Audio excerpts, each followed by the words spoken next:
All right. Hey, Real Cygnus. Glad you could make it. So, we few, got a couple of videos to go over. Closing down some windows that we don't need. But this is just the beginning part of his live stream this morning. I heard him mention something. I wanted to look at it and talk about it. Good. I'd been having a nice week, so it's good to be back though as well. Did miss this a bit. Hope everybody in the YouTube land and Rumble is doing well as well. We're still back on Satan's Sword season, though. I see that. But that's the thing. It's because they are in full force, going all attacky. How can I say? Apparently now it's heretical if you talk against Satan's Sword season. It is? Yeah. How does that Who work? set that bar? Yeah, I don't know. I saw somebody did a live stream about you having your back against the wall for like 5 hours or something. What? Sergio did one. He did a live stream. Oh, shame. Yeah. Sergio, that guy, he's a very delusional guy. I mean, the guy thinks Jesus is the Father. Yeah. You think God is real and the earth is flat. I wouldn't be judging anybody about delusions. So Or- when anything comes to heretical, You think the sun rises due south or southwest. You're a fucking deluded motherfucker. So don't be criticizing other people. he's like the guy to go to. He's Put heretical. him in charge. Yeah. No, you're heretical. But yeah, the question, guys, is did Jesus return as his second coming in 70 AD? I'm definitely saying no. Yeah. We got 30 votes so far. Jesus returned 70 AD. 30% say yes. No, 45%. And You don't know what fucking AD means, dipshit. Your question is silly. not sure, 23%. So that's interesting. Guys, the link is above there if you want to come in and have a discussion.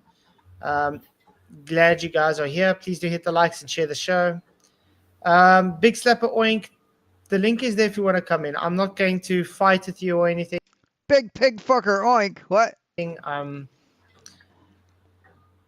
I'm just going to point out facts to you, and that's it. If you want to come in, you're more than happy to come in. And then, Facts.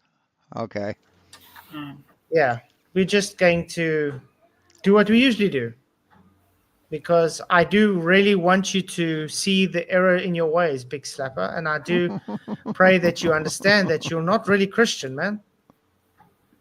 The fact you deny scripture and you are deceived by Satan's short season is a sad thing. And I do pray for you. I hope you do come to the right place. Well, I do have one question for you, Flaz, right quick. Yeah. If that's true, and Christ did return in 70 AD, and all the passages in Revelation and the rest of Daniel and all that have been fulfilled to this point in time, we're in a new earth and a new heaven right now, right? Yes, that would be the saying, because the old heaven would have dissolved and the new heaven would have burnt away. So it would be with a new heaven and a new earth. We would literally have Jesus right now with the New Jerusalem, which is a physical city. It has dimensions, everything would be here. And we would be having immortal body walking around. People would have been resurrected for judgment. See, that's what you call a delusion. He thinks people can be immortal. Sure. There would be some kind of historical, how can I put it, evidence for this. You mean like measuring the earth is spherical? That kind of historical evidence? But you deny that, right? None of it has been so. I think the most alarming thing to me about the 70 AD second coming thing is the same people who say that isn't really Jerusalem, that was destroyed, is the same people that's using that not really Jerusalem as their argument for it's been destroyed. Do you think that place would actually... Go ahead. Sorry? Sorry. You can go first. Okay. Yeah, I would say that there would be nothing left of the old Jerusalem, and the earth would be a new earth, and the heavens would be a new heaven. And it's definitely not. You can tell. Just look around you, man. Simple. With all the problems and the politics, that wouldn't exist now. None of this stuff would. Period. And he Cygnus. And he claims that school taught him that AD meant after death. No school on earth has ever taught that, because that's not what it means. But here we sit. It's not happened. There's no doubt about it. That's just I think it's difficult because not all Satan short season are. I mean, people just assume that, uneducated, uninformed people just assume it means after death because BC means before Christ. So AD must mean after death, right? Full preterists and not all Satan. But my argument to him is, okay, what does after death, what are the first initials of those two words in Afrikaner, or German, or Swedish, or French, or Greek? Greek, it might be close. But you can't assign Hebrew letters, Hebrew initials to English words. You can't do it. It's not how language works. Season are partial. They differ. But the thing that Satan short seasoners have to understand is they are preterists. Whether they want to accept it or not, they are preterists. Like this guy that's on screen now. I watched one of his videos, and he's a full-blown preterist, full and full. When I saw this, he says resurrection by 78. I was like, this is going to be interesting, because I listened to the first few minutes. I was like, yeah, I agree with what he's saying, until he got to it's not letting me speed up the video. a point where it was Here. We're not watching the whole thing. We're just watching up to the point that I want to get to. literally all of a sudden making a big leap. In other words, all of a sudden there's judgment and this and that, and you're like, no, that's not what the resurrection was about. The resurrection wasn't about judgment. But we'll get there. Like I said, guys, you can come. The link is above there. If you don't agree or whatever, I'm more than happy to talk with you guys and explain my position and show when necessary why I don't agree with you. I'm sure all of us here are willing to just have that discussion with you guys. So yeah, link is there. You guys ready to start here? Sure. Cool. Fletcher. Yeah. Can I ask you one quick question? Yeah.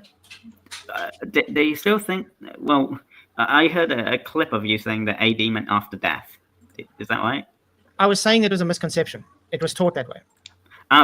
No, it was never taught that way to anybody, asshole. Nobody has ever taught anybody that AD means after death. Okay. Okay, so you yes, think even I was taught AD was after death, and it's still considered after death, you could say, as a misconception, because that's what they teach children today, because it's after Jesus Christ's crucifixion. And no, it's not after Jesus Christ's crucifixion. After death means after the day he was born. Nobody is taught that, dipshit. Nobody. That's all. He just can't admit that he's wrong, ever. It's sad. It's fucking pathetic. God damn it, man. Holy shit. So anyway, that's all I wanted to see from that. So this is Dave, his brand new one, his newest argument with ChatGPT. Is it GPT or GTP? Hold on. I've got a ChatGPT. Okay. Can you tell me how I keep wanting to say GTP because GT, I've always seen like GT cars running around, so I get them confused. So a sundial works? Sure. A sundial works by casting a shadow from a stick or pointer called a gnomon onto a marked surface. As the sun moves across the sky, the angle of the shadow changes. The surface of the sundial is marked with hour lines that correspond to the position of the shadow at different times of the day.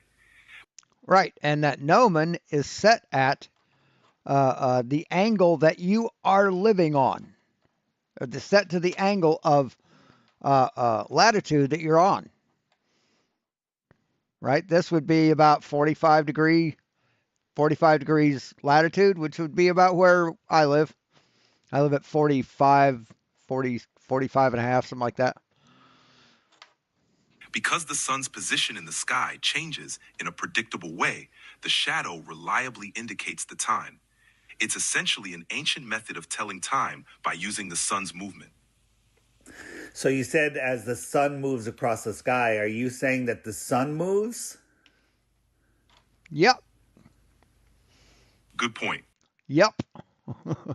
From our perspective on Earth, it looks like the sun moves across the sky. In the mainstream model, this apparent motion is actually due to Earth's rotation. The Earth spins on its axis. So, from the perspective of someone on Earth, What did you do, Dave? What was that? What was that cut? it looks like the sun is moving across the sky. But in the conventional model, that apparent movement is caused by the Earth rotating on its axis. Did he ask it did he ask it again, or did he just click repeat? I don't understand what that cut was. So it's not that the sun is literally moving around the Earth in that model. Okay, so- It's that our viewpoint is changing as the Earth spins.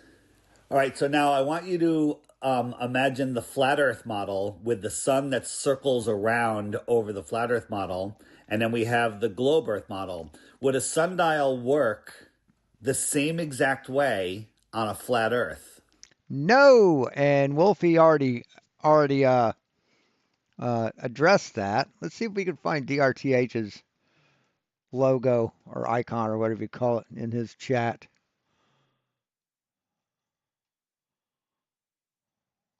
Just curious to see if he stopped in there. Probably not, because he's a fucking coward. So I don't see it. Nope. Actually, the way YouTube is. I don't understand how YouTube sorts shit.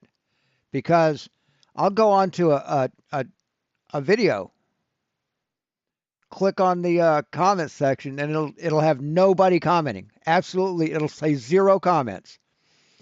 Then I'll click on newest first, and there's like 30 of them. What the fuck, YouTube? So, no. So I don't see it. Yeah, I don't see him. He probably watched it and just said, oh, that's bullshit. So anyway, here's what Wolfie has discovered.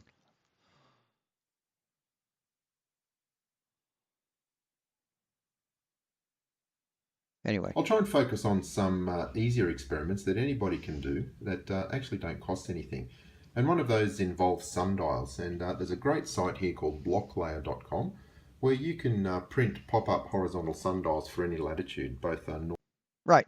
If you go to a good sundial store, as if those existed, if they did exist, and you were to ask for you wanted to give a gift to 2 people that you know. One lives at 50 degrees north latitude, and the other one lives at 50 degrees south latitude.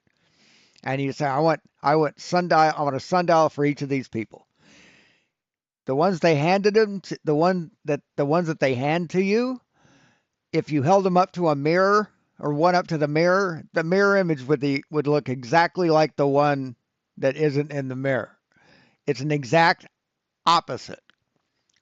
The angle of the gnomon's opposite, or it is the exact same angle, but the numbers on the dial are opposite. Instead of going left to right, it would go right to left. North and south And Wolfie explains that. hemispheres. Now, basically that's what the template looks like. And what you can do is just use this slider bar. Right, and notice it says 11 on the right, 1 on the left. You'll see that as you change the latitude, the geometry of the template changes. Right.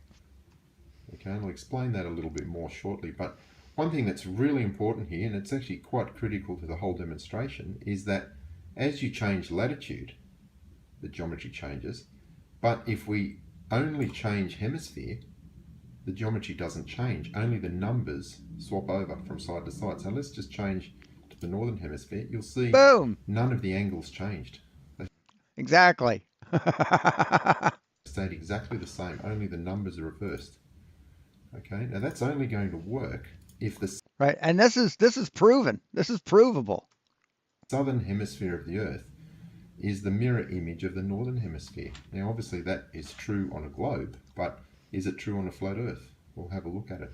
Now, these sundials work in the real world. You'll see for any given latitude in the northern hemisphere. And this bowl I've got here, I loaded this up 4 days ago. That's how little marijuana I've been smoking. So we can change our latitude and the geometry changes.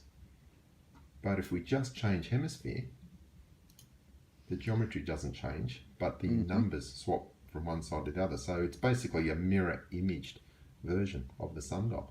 Yep. Now, when you come to print these, what you end up with is a template like that. Okay. What you need to do is just cut out the template and fold it along this line, and then fold it along those lines. And what you end up with is something like that. Okay, and I've made a whole bunch of them, all different ones, okay? But basically, if we look at the latitude in Sydney, it's about 33 degrees. That's a southern hemisphere sundial. And I've made the equivalent northern hemisphere sundial for the same latitude in the northern hemisphere, and you'll see it's the mirror image, essentially the mirror image. You'll see the numbers there.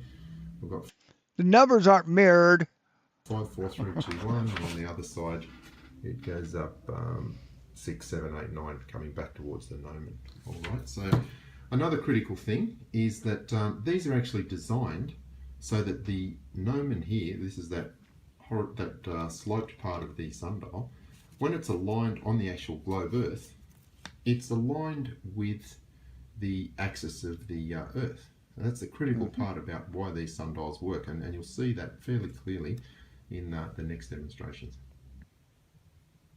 So for the first experiment with these two sundials, they are both created for a latitude of 30 north and 30 south respectively. And this is the one for the northern hemisphere. It points to true north. And this is the one for the southern hemisphere. It points to true south. That's how it should be oriented. And you'll see just by looking at the numbers, as I've mentioned, that they are actually mirror images of each other. And what I'm going to do in the first experiment here is I have aligned these on a sloping surface of 30 degrees so that the gnomon on both sundials is effectively level with each other, and that's what's going to be aligned with the Earth's axis. So that's the whole key of why these work. Now, for this experiment, I'm going to do a couple of things. I'm going to actually run the spotlight straight down the middle of the book. So that's going to be equivalent to operating on the equinox. We'll then run the light basically overhead this part of the sundial, which would be when it was over the Tropic of Capricorn, for example, and then running it over this part of the sundial when it's over the Tropic of Cancer. And the point of that is that this change in position from Tropic of Cancer to the equator, then to the Tropic of Capricorn, it doesn't make any difference. The accuracy of the sundials will continue to work as we move the lights.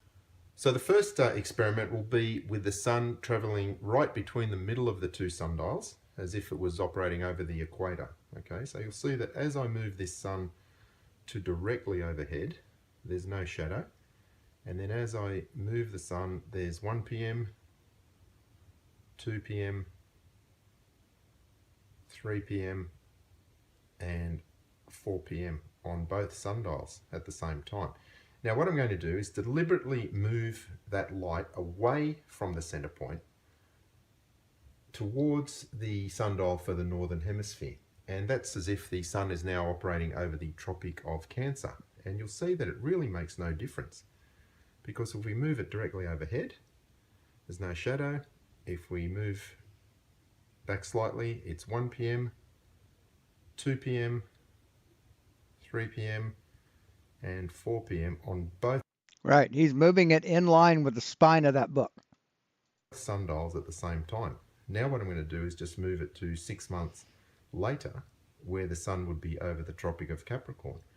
And again, you'll see it makes no difference because both sundials are still synchronized. 1 p.m, 2 p.m, 3 p.m, and 4 p.m. Now this is quite critical because when we have a look at the sundials aligned on a flat Earth, moving the sun left and right like that, away from the equator, is going to make a big difference. These sundials will actually go out of sync. So just for the last part of the demonstration, we're going to have a look at these same sundials on a flat surface and how the Hey, Dan. the movement of the sun causes them now to go out of sync, because they're actually designed to have the gnomon aligned with each other, which is actually aligned with the Earth's axis. On a flat Earth, that's not going to be the case. So let's just look at this. This is just a Gleason map, and there's some extra latitude lines drawn in there. 0 is obviously the equator. Now if we've got the sun moving around this equator, it's moving around this red circle, okay?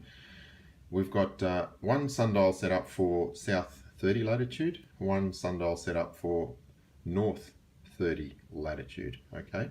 Now these radial lines here represent 15 degrees. So if the sun was moving along this red line, every hour it's going to move 15 degrees. So that's 2 hours, that's 3 hours.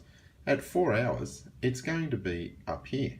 Okay, now you'll see that the angle from this position where the sun would be to 30 north is quite different to what it would be to 30 south. Okay, now we just demonstrated that the sundials remain in sync when they are oriented correctly, and it doesn't matter if the sun is over the Tropic of Capricorn or the Tropic of Cancer. It doesn't matter because it doesn't change the reading on the sundials. However, now on the flat Earth, what I'm going to do is just going to move the light around and move it to about where the 4 p.m. position would be, and we'll just take a look at what kind of reading we get from the sundials, because you'll see very quickly that they go out of sync. So that's another problem for the flat Earth, because in the real world, these sundials work. They work at 30 degrees north, they work at 30 degrees south, they stay in sync, as my previous demonstration. But if the Earth was flat and the gnomon on the sundial is not aligned with each other, as it would be on a globe, then the sundials just simply don't work. So basically, on a flat Earth, sundials in the southern hemisphere are not going to work. And I'm just going to show you that clearly now with an actual demonstration. So now we have the sundials on a flat surface, and as you'll see, the gnomon are not aligned with each other, okay? And if I put the sun right between the two sundials, as if it was on the equator, they're going to be in sync. But if we start moving one direction, say for example towards the Tropic of Cancer or back towards the Tropic of Capricorn, you'll see that the sundials actually go out of sync. Ruh-roh. Okay, now that does not happen in the real world. Okay, an equivalent sundial in the northern hemisphere and the southern hemisphere always shows the correct time, as we saw previously in the previous example. Now what makes matters worse is, as I just demonstrated on the Gleason map, as that sun moves around after 4 hours, it's sweeping around this curve, and after 4 hours it's going to be somewhere like that. You'll see just how much out of sync the sundials are now. One showing close to 5 p.m. and the other one hasn't even reached 4. So this is a big problem, because the sundial in the southern hemisphere is going to become significantly out of sync with the sundial in the northern hemisphere if the Earth was flat. It just doesn't work at all. Mm-hmm. Exactly.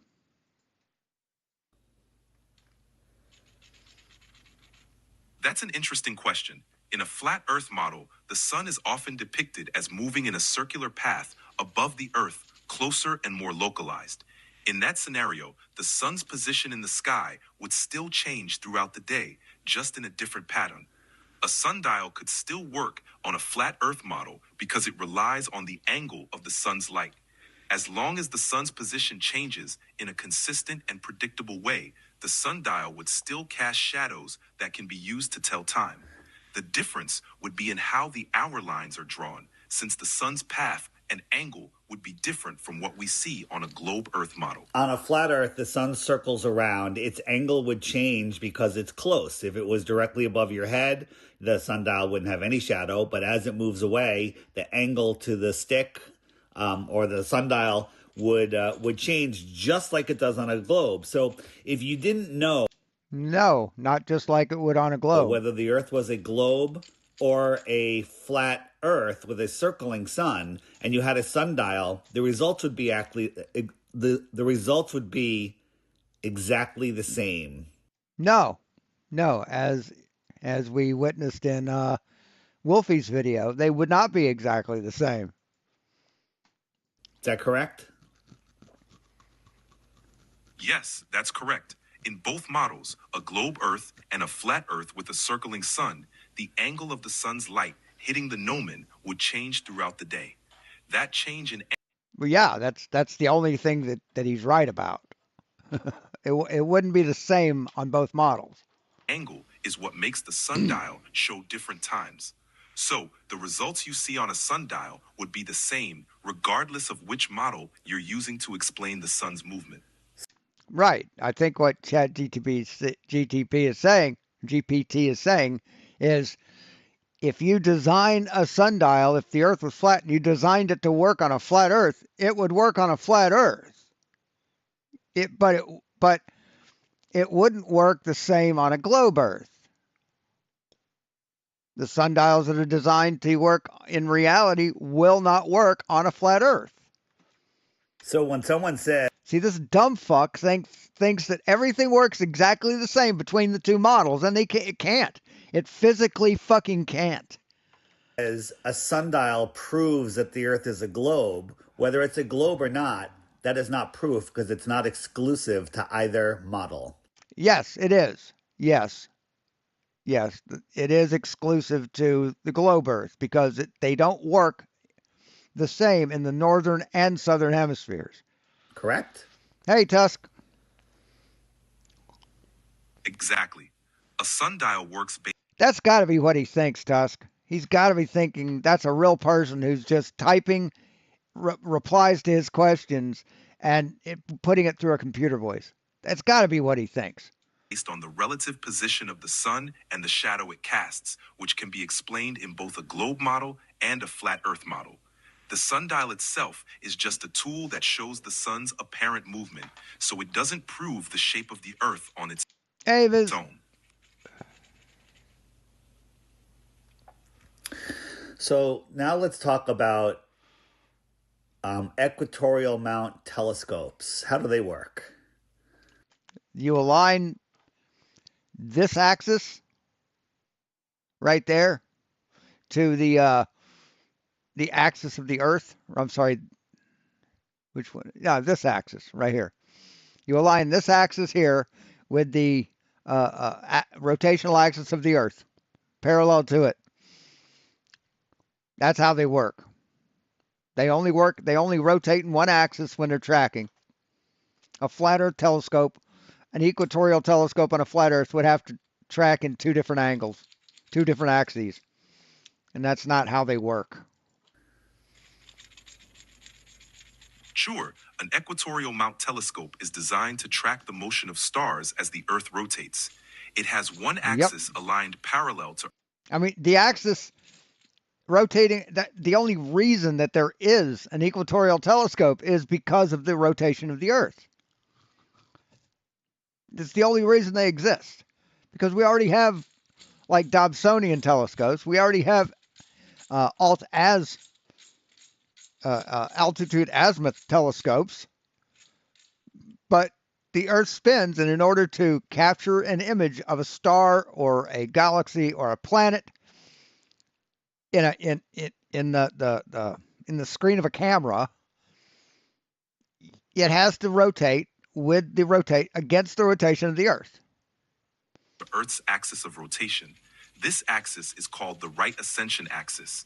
When the telescope is properly aligned, you can move it along this axis to follow a star's path across the sky. This means the telescope only needs to rotate in one direction to keep an object in view, making it easier to track celestial objects over time. In short, an equatorial mount compensates for Earth's rotation, allowing the telescope to stay fixed on a star or planet with minimal adjustments. Yep. In the heliocentric model, the Earth is spinning, and that's what the equatorial mount telescope is adjusting for. It's also orbiting the sun and then chasing the sun relative to the sun. So it doesn't have anything to do with those second two motions. It only tracks the spin of the Earth. Is that correct? That's correct. An equatorial mount telescope is aligned to track the rotation of the Earth so that it can follow the apparent movement of celestial objects. It doesn't account for the Earth's orbit around the sun or the sun's own motion through space. The telescope mount's main job is to counteract the Earth's rotation so that objects in the sky stay in view.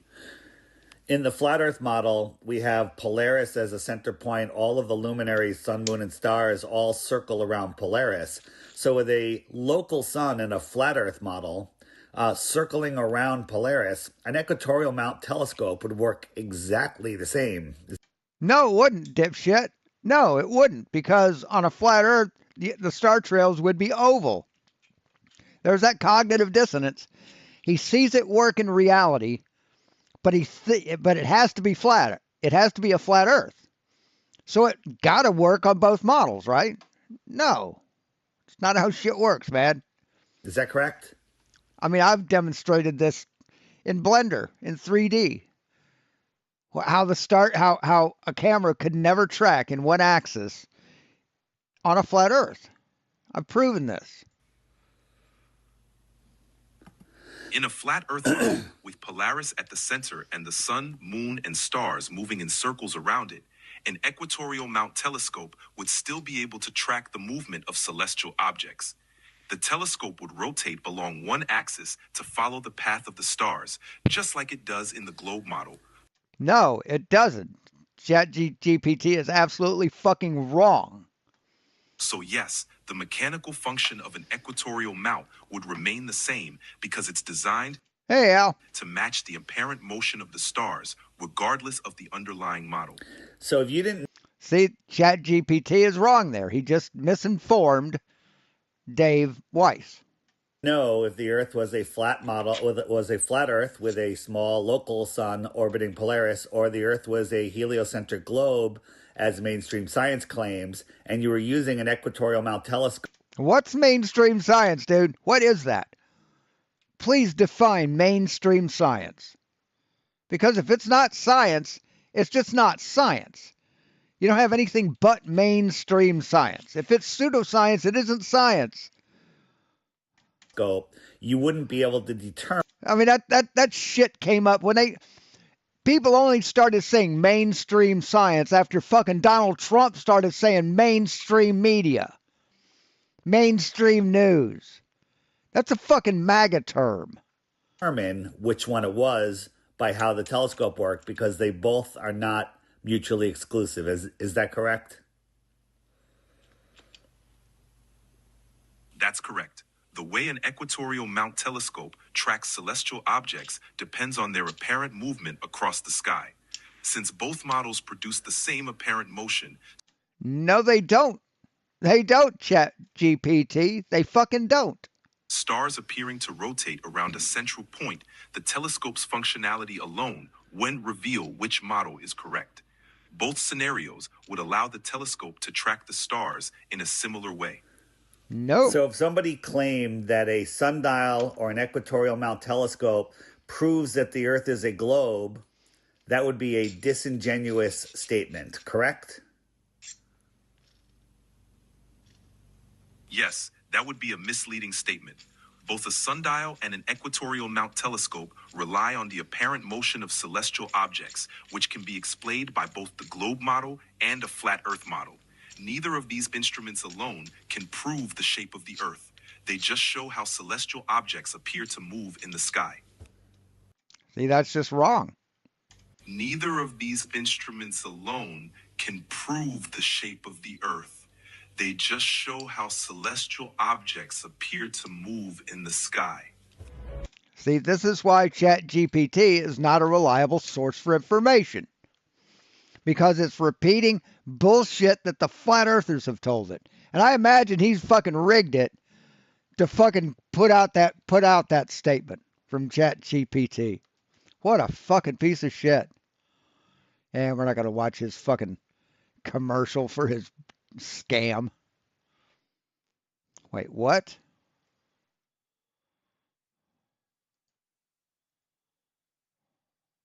Let's play a game. Oh, framing logic. Anyway, so here's this is from 2 years ago from Flatzoid. Horizon, physical or optical? And I'm live again. Because I found that I was doing through Streamlabs and it just didn't want to unmute. I showed you unmuted, so I'm trying to see if maybe if I go straight through YouTube it's going to work. I just hope the chat's going to work with this because the chat doesn't really work on YouTube Live with me for some odd reason. So, if you're joining me, thank you for coming. And yes, also Michael, can you hear me good at least? Because, it just didn't want to work with Streamlabs for some odd reason. But I missed you guys. I mean, I've been out of the internet. Yeah. Rush Limbaugh came up with that bullshit. Yeah. For 3.5 weeks to a month. What a struggle. I don't even know what's going on the internet anymore. I feel like an old man trying to learn technology again. I did at least give me some time to sit back and gather thoughts and oh, good to see you too, Michael. I enjoyed your last video. I did share it if anybody's interested in watching it, about Professor Phil Bell. Man, Professor Phil Bell is still one of the guys that are just... I never had Hasselback potatoes. Never been in a restaurant that serves them and never made them myself. Mom never made them. But I do like Weisswurst. Fucking a cone of pommes with Weisswurst or a cone of pommes with currywurst, which is made with Weisswurst. Fucking love it, man. Pommes with mayonnaise. Just, I don't get how he can call himself a professor with the kind. Not when I was in the army, but when my parents were stationed in Germany, and of course I had to go with them, the dollar to mark, the exchange rate was about 12 to 1 back in the 70s, like early 70s. Pretty high exchange rate. You could get lunch, a full lunch for like 50 cents. I mean, I was getting 50 marks a month for allowance. Or 50 marks a week, something like that. Kind of arguments he comes up with. But yeah, everyone for their own. And then he's also said he's worked in India on satellites, that kind of thing. And then, funny enough, you don't get him anywhere with that agency. They don't know about him, but yeah.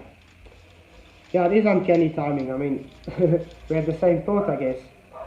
Is it physical or is it optical? Well, it has to be physical to be optical. Thanks for the thumbs up. Yes, thumbs really help, guys. Please share the show. See, I've got something in my hand here that it's not physical. It's not physical. It doesn't have it. It's just not physical. Does it cast a shadow? No. Does it reflect light? No. Just hope that people haven't run away now because they see there was no no sound for the last 3 attempts. Okay. Good to see another one join now. So I was thinking with this live stream, thanks Michael. So I was thinking with this live stream, I'm going to get, yes, Travis is correct. Let's get optical, definitely optical. Because as I was trying to explain before, this whole mishap. Yes, everything we see is optical. Everything we see has optical properties. But everything we see has to be physical. The globe side, they take a horizon. Yes, proven. Proven. They take a horizon and they say, what we see is physical blockage. Yes, it is. Physical blockage. So Absolutely. no matter, You cannot physically block something that's above a flat plane. You can't. The flat plane will not fucking block anything that's above it. That's not how geometry works. even if there's refraction or any optical effect, it's not optical. They say it's literally a wall of water or whatever blocking the bottom of a ship or whatever you see. Hey, Flatsoid, you know when you stand on one side of a bridge or an overpass and you get real low and you see a car drive away from you, how it disappears tires first? Is that physical or optical? Hey, Westside, is that physical or optical? Physical, isn't it? Now, when you're out at the beach, out on the ocean, and you look at a boat going away from you, and it starts disappearing hull first, what do you think that is, optical or physical? On the other hand, the argument we are giving is it's only optical due to the limitations we have with an angle and the obviously optical effects like weather with refraction and all that. That's because you don't know shit about geometry or perspective or optics. You just don't, man. You fucking don't. Absolutely you don't. You think that something will be obstructed because you're too close to a surface. What a dumb fuck. Now, the problem we get a lot these days is they tell us refraction does not happen on a flat earth. Can't happen on a flat earth. It can't, because you are the objects that are ahead of you, the light isn't changing medium. It's not changing medium. You have to have light going through a different medium, a different thickness of medium. Just a second, I want to do something here. I want to let Flatsoid's chat know that I'm streaming him live. And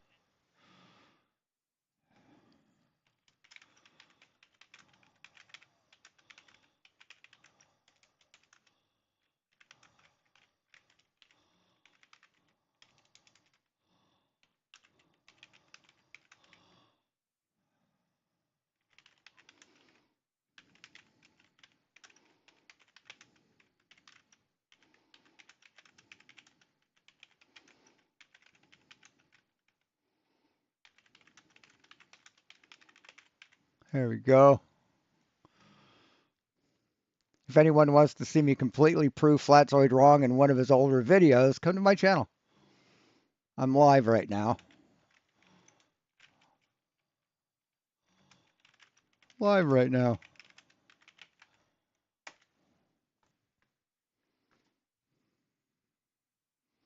There we go.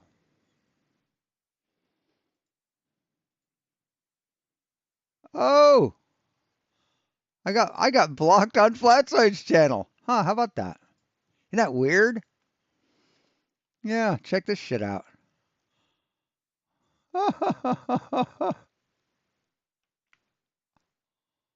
Yeah.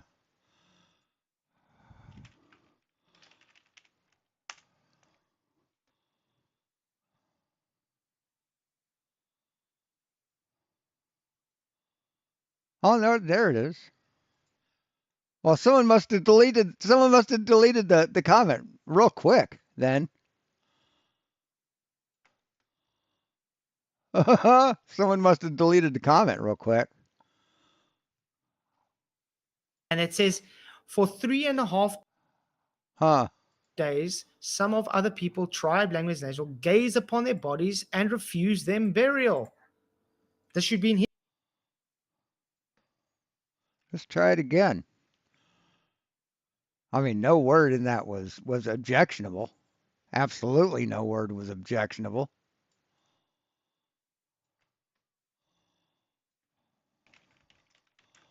I'm debunking flats live right now on my channel. Okay. Nothing's objectionable.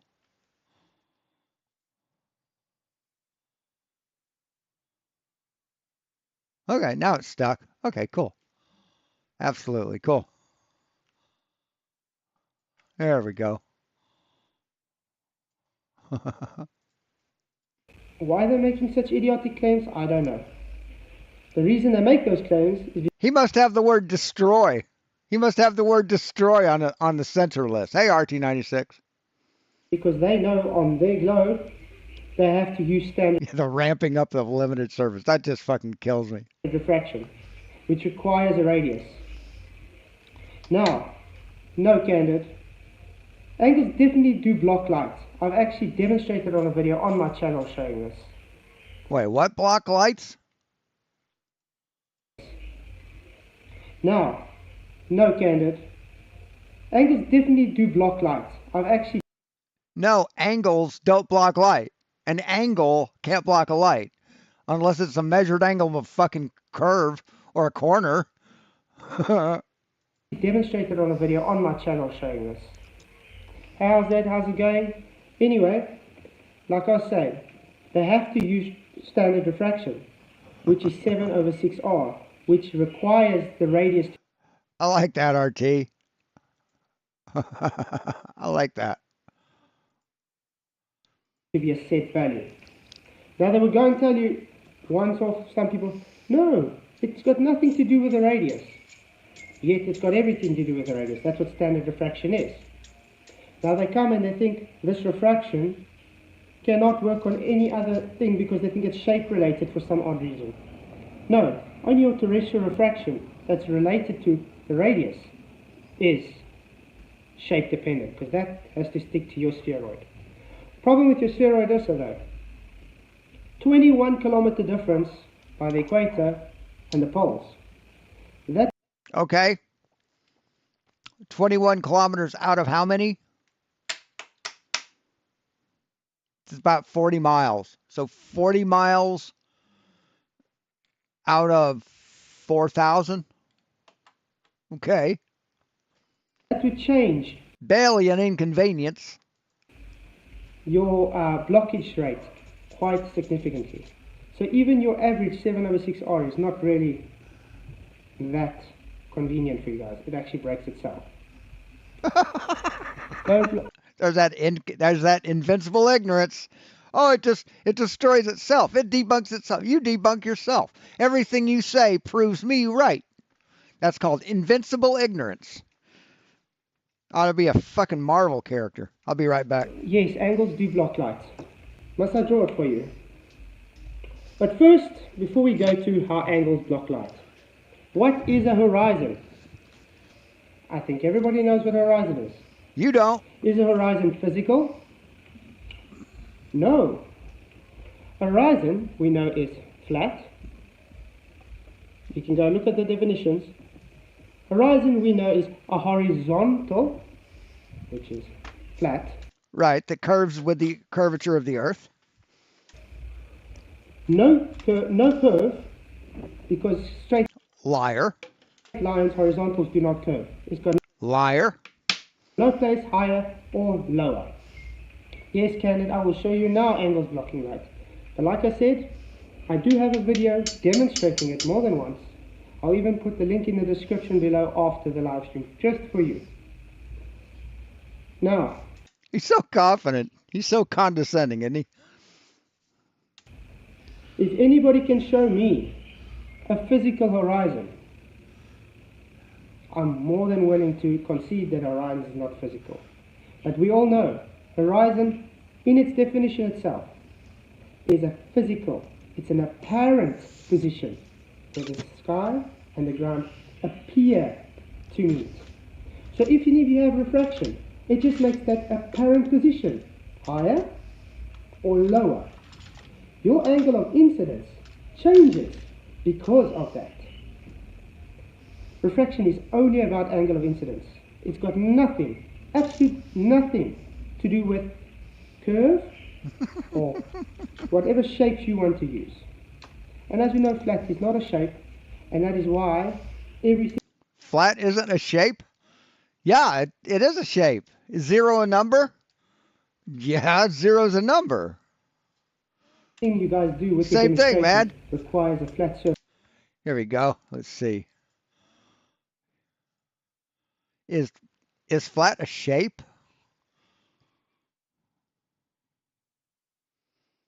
I fucking hate this shit. Is flat a shape?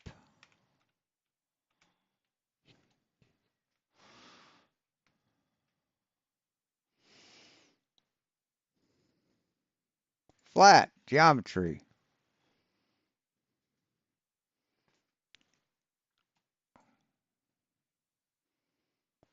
A flat can be described by a system of linear equations. For example, a line in two-dimensional space can be described as a single linear line or linear equation involving x and y. That's not answering. In geometry, a flat is a affine subspace. It's a subset of affine space. It's not telling me, not answering my question.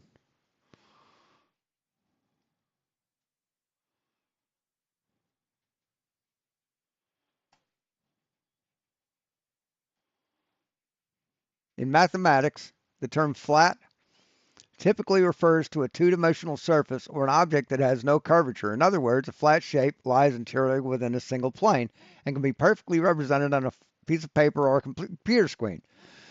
Does that piece of paper have a shape? Yeah, it does, doesn't it?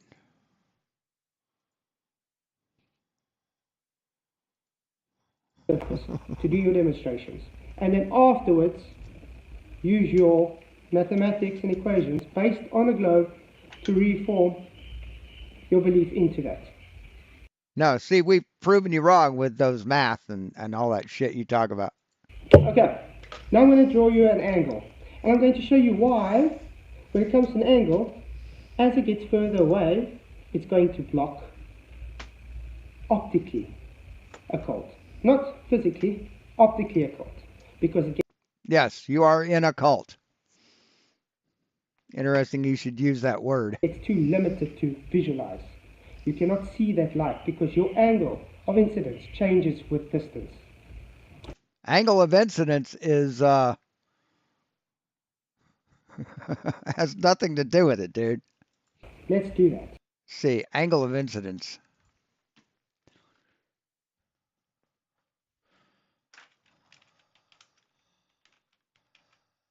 Angle of incidence. See, that has to do with the reflection of the light on that surface. See, and the angle of incidence is, in geometric optics, the angle between the ray incident on a surface and the line perpendicular at 90 degrees angle to the surface at the point of incidence. It's called the normal. The ray can be formed by waves such as optical acoustics. That's not brief enough.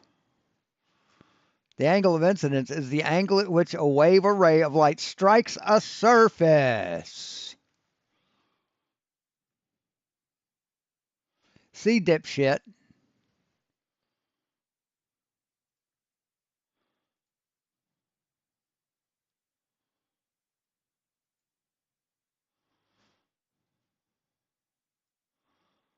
Here you got the ground. Here you've got you. Here you have a ship or a building or a boat or something on the water.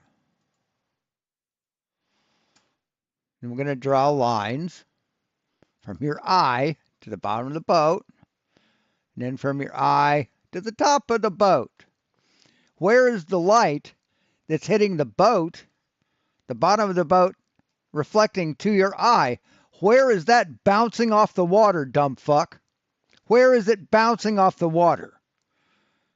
See, this angle here is not an angle of incident, you dumb fuck. Did that? Should have been lower. Should have been smaller. So where's the angle of incident, Flatzoid? Where is it? There is no angle of incident. You fucking ignorant asshole. Okay, step 1. Draw a flat surface. That we will say is the sea. Okay, we can even put little waves and things on there. Big wave, small wave. Da da da da. Okay. Okay. So you is standing there. So we have a tsunami. Wow, it's actually quite a big wave though, but it doesn't matter. And we're going to put a ship or a lighthouse even, because they love lighthouses or mountains in the distance or whatever. So make it deliberately shorter than the biggest wave. Go ahead. Lighthouse, and it's got light. Now, Yeah, halfway. if you are looking at that lighthouse at a set distance, Right, but get rid of the waves. doesn't matter the shape. It's actually got to be flat because, obviously, it's flat. Can't see it because of the angle. Thank you. So this wave here is about what, 100 foot tall? Is that what you've drawn there, Flatsy? Thank you, Michael. We all know this wave here, in reality, is much smaller than this. Yeah, but its angle, its optical angle you can see, is larger than the smaller angle. Now, you are looking at that. You see? You are looking there. It's not great. Sounds like you're in another room. I don't know, Travis. I'm sorry. I got the mic right in front of me. I still got to do sound deadening because I'm actually building my studio in the garage. I was planning to do it in the room. He's answering a lot of questions, right? Of viewers, of people in the audience, right? He's answering a lot of questions from different people. But funny, there was only one person in the chat, in the live replay. Isn't that weird? There's only one person in the live replay. Yeah, I'm going to make this bigger. And we're not going to have a chat box for today. Room in the house, but we decided to make the room for my child and for a spare bedroom in case the family comes over. So the cow is small, the cow is far away. Yeah, these cows are small, but that one's far away. Duh. Is it optically small or physically small, Candid? It's optically. Anyway, like I'm saying, the guy stands here. This is the angle he sees. If he had to move further away, let's just move this same wave, move it closer. We're going to move the same wave, and we're going to move it now. Move it away, we're going to move it here. Okay, we've moved it there. Let's say its angle was looking that way. It's still going to. It changes the difference there. It goes on and on and on and on. The distance to there is always going to be the same. But the angle towards it is different. So if the guy is moving away, he's looking at a smaller angle. Now because this thing has the same angle, it stays exactly the same. All the waves in front of it is getting bigger and smaller in front of it. So, take all the waves away and tell us what's blocking it. Take the waves away. Represent a smooth ocean that's during the winter or summer, whatever oceans are calm. Show that, Flatzoid. Show a representation of real life that is standard. Is normal. Don't go to this drastic over exaggeration with this wave size. Let me make it more simple. Sorry, it's a bit difficult to draw that way. I'm going to draw 3 different money keys. 3 different money keys, no? Mans or whatever you want to call them. And we're going to put the target at different distances. I was going to put a block. Oh, have you heard the newest argument from Joe Rogan? That the word they and them are not singular. They're not singular words. Or singular tense. Block 1. And remember, same size block. I mean, it sounds like an argument this dipshit would use. Same size blocks, okay? Just different distances. The floor is still an object, a physical object. Oh, and by the way, I wanted to show something that I caught, and explain and talk about another thing that I caught. I recently heard a song called "The Flower Girl." I think it's "The Flower Girl" by the Cowsills. But I'd never seen them. I'd never seen the group perform. I assumed it was a bunch of adults. No, it's a family. Here's the mom. This is probably the oldest brother. I don't know where the dad is.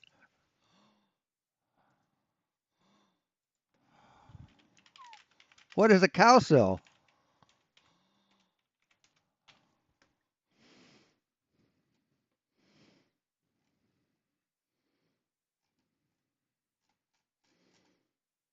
I think a cowsill is also a bird, isn't it?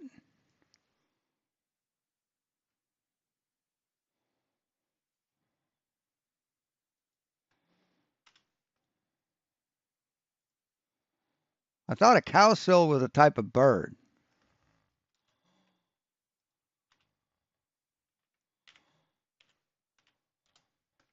Yeah. Or a cowbird, okay. So a cowsill isn't a bird. But I never caught the similarity because I'd never seen the band.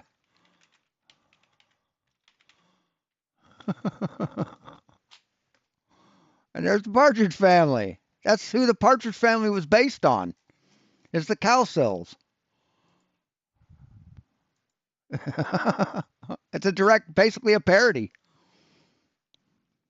Object, which will always have the larger angle to you. Why? Because you are closer to the floor than you are to object A, object B, or object C. Okay, set object A, B, or C on the floor and move away from it. Tell me when you don't see the fucking bottom of it. Tell me when you stop seeing the bottom of that thing, dipshit. And don't cheat and make it a curved floor like you've done. The floor. But I'm show in GeoGebra. Sure, show it, Flatzoid.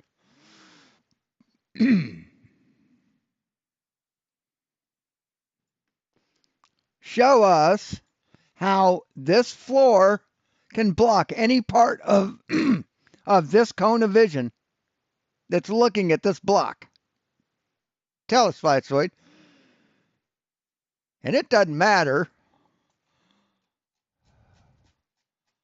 how far away you go, boy.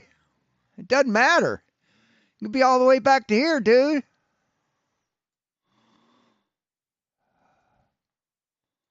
Tell us at what point that fucking floor blocks any part of this cone of vision. The floor and the floor. Your angle limits already. That's where you start seeing the floor. You don't give a shit about the floor. You're not looking at the floor. You're looking at the block. You're looking at A, B, or C. You see the floor in your vision, but it has nothing to do with A, B, or C. Okay? You're seeing the top of it over there. Yeah. You're seeing the top of it there. Yeah. You're seeing the top of it there. Right. That's your range of vision. That's your that's your field of view. That doesn't change. That doesn't change, man. So you don't know shit about geometry. You have no fucking clue, Flatzoid. None. Have you noticed that this angle gets smaller? Doesn't matter. Why the fuck should it matter if that angle gets smaller? That's just angular resolution, stupid. It has nothing to do with the floor obstructing it. With distance. You know why? Yes, he is a dishonest cunt. No, it's not the physical size that changes, Candid. It's the optical size that changes. It's literally as the object moves away, the floor's angle increases towards that object. The only thing that he's been correct on is that it doesn't physically change size, just optically change size. That's the only thing he's been right about.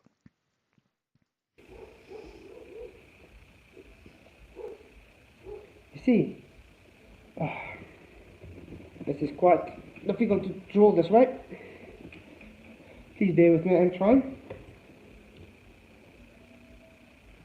So when he kicks into his racist fuck, racist South African accent, I'm going to skip by that. We're not going to watch that shit.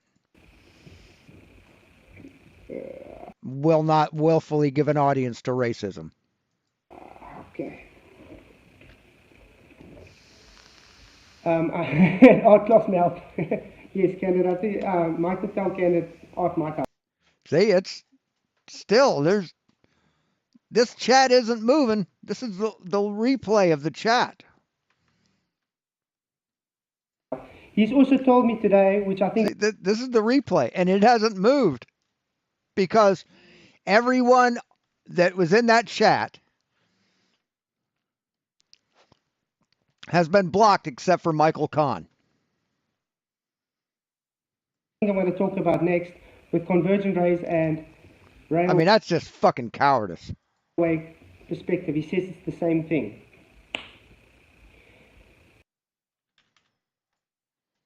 Art class melt. Yes, Candid. I think Michael tell Candid art might help. He's also told me today, which I think I'm going to talk about next, with convergent rays and railway perspective. He says it's the same thing. Yes, it is. Yes, it absolutely is the same thing. Mm-hmm. Because Buckley, see, he never learns. He is incapable of learning. Crepuscular rays. Sorry. Crepuscular? Oh shit! I gotta find it real quick. I can't let this go. Try.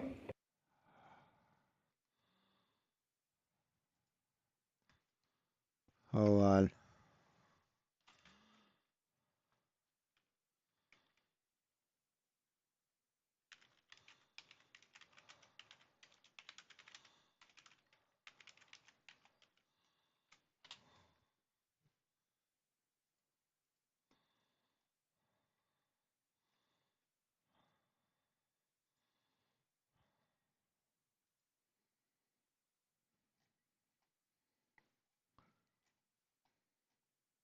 God damn it, I'm trying to find the fucking clip.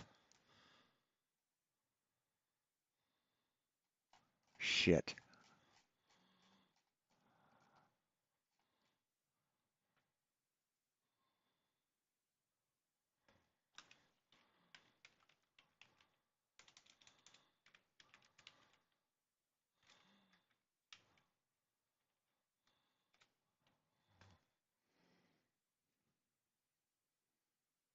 Because he stole Anulak's batteries. They're called Harbulary batteries. That isn't the one. Here we go. What are they called again? Annulax batteries. Harbulary batteries. That's nothing like what I just said. You're so blessed they didn't kill you. You're telling me. You want to buy some batteries? Because he stole Annulax batteries. They're called Harbulary batteries. There you go. Crepuscular rays from the sun is from the source outwards. Right, but how are they from your point of view, from your perspective, Flatzoid? How are they from your perspective? Do railroad tracks go from off at a distance wider towards you? Yeah, they do. It's the same fucking thing, asshole. We view a perspective from us to the source, which is inwards. No, we view outward. Our field of view is outward. And from our point of view, everything expands outward. That's how perspective works, dipshit.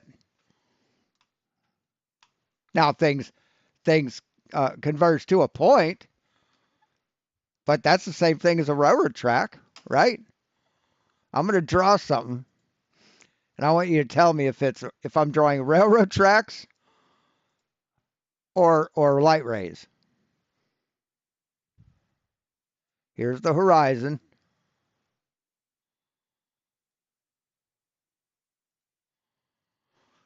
Hold on a second.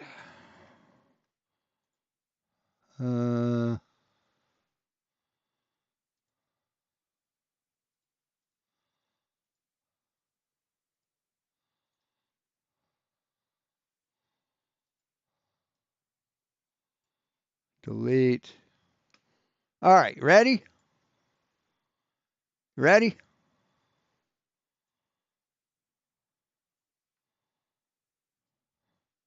Is that railroad tracks or crepuscular rays?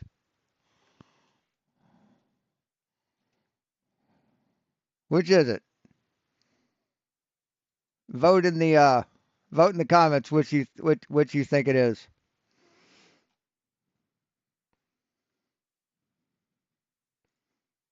Wrong. It's crepuscular rays. I just drew it upside down.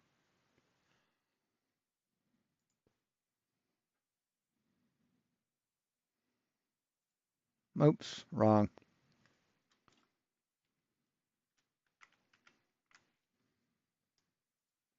So if you had to draw a funnel, just like what you would with an angle, see how it goes bigger that side? Because Yeah, do railroad tracks do that? we are the source, that would be a sun. Now, the other way is like we're seeing, it would be opposite. But it's not opposite. You still have a field of view, Flatzoid. You don't know shit about shit, do you? Perspective, everything converges that side as the angle gets smaller. The crepuscular rays, everything diverges as it gets away. Why? Because it spreads out. So do railroad tracks spread out from your point of view, or do they get closer together, Flatzoid? Do crepuscular rays spread out from your point of view, or do they get closer together? It's the same fucking thing. If you held up a fucking mirror, if you put a mirror on the ground and look in the mirror, it's going to look like you got railroad tracks on the fucking ground. And just like railroad tracks that are parallel, if you look straight overhead, you'll see parallel light rays. You'll see parallel crepuscular light rays. And if you turn 180 degrees and you look where they're going, guess what you're going to fucking see, Flatzoid? You're going to see them converge on the opposite horizon. That's because they're parallel. As proof by the drone footage of shadows, of tree shadows, trees in a row, how the shadows are parallel. You can't have that with diverging light rays. Fucking moron. Spreads out in all directions.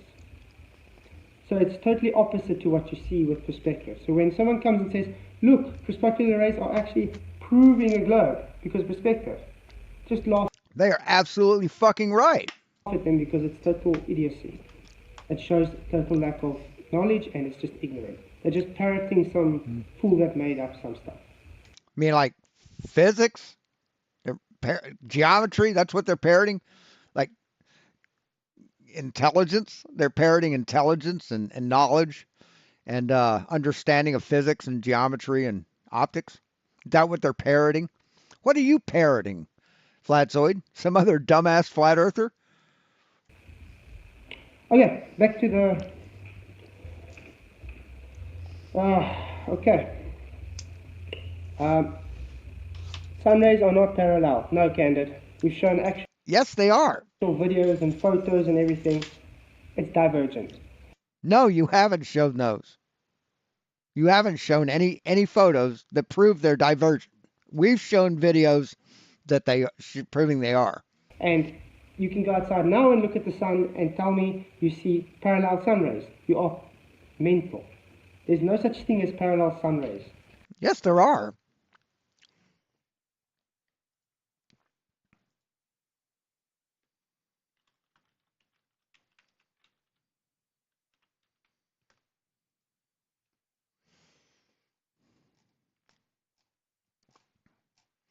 I've shown it. I don't know how many times.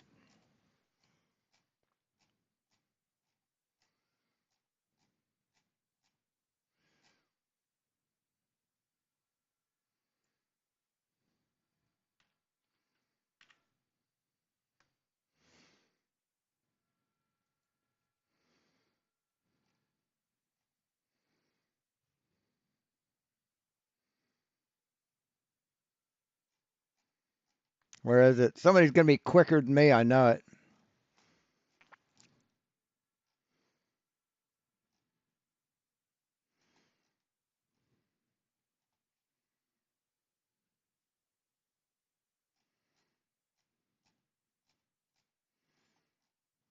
Yeah, here it is. I beat you. For a change. So what do you call these, Flatzoid? How could these parallel shadows be produced by divergent rays, motherfucker? Please explain it. See, this here proves you fucking wrong. Right here. This proves you wrong.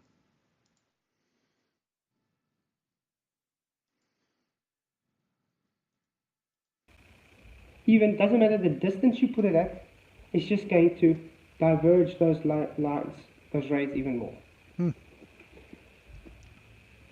See, this proves you do not understand perspective, Flatzoid. You just don't. Because if you did, you'd understand that when you're perpendicular to the Earth, you see them parallel. That it only looks divergent because of perspective. It's not physically diverging. Fucking ignorant asshole. Because specular rays actually point to the local sunlight source, the sun. Correct. Because it Sun's not local. diverges from the sun. Now, how we see with perspective, we see two convergence. So we actually, everything has a convergence zone, you can call it. And that convergence zone, everything moves into that point. So with us, let's say the sun is up here, we are looking at it here, but it appears as it goes in the distance to get lower and lower and lower. Why? Because the distance is increasing and our angle of the floor is getting bigger and bigger and bigger as that distance is increasing. Okay, so at what point on a flat Earth, according to the laws of perspective, does the sun go below your eye line, Flatzoid? It never can. It never, ever fucking can. Never. Never. Ever. You just drawing it like that just means nothing. So as that distance... I mean, I've shown in GeoGebra that the sun would have to be 350,000 miles away. 350,000 miles away from you. Over a 12,000 mile wide flat Earth, it would have to be well outside of the firmament to come to 1 degree above the horizon. 1 degree above your fucking eye line. And then after that, it never will look like it goes below it ever again. It's called an asymptote. It's a angle that doesn't change with distance. It gets so far away that the change in angular resolution is so slight over time that it never changes. Doesn't go below a certain angle. That's the asymptote.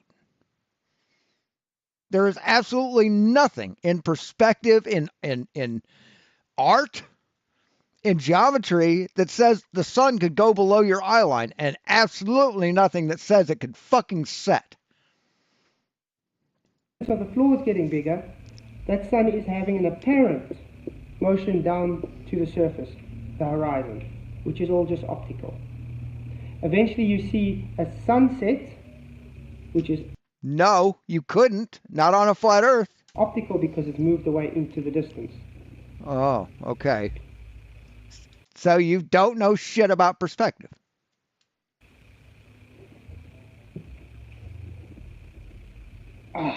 Okay. Now I've got to try to figure out how I'm going to...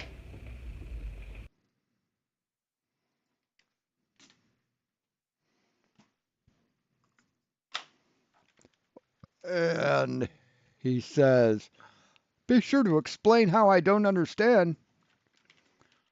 I'm doing better than explaining.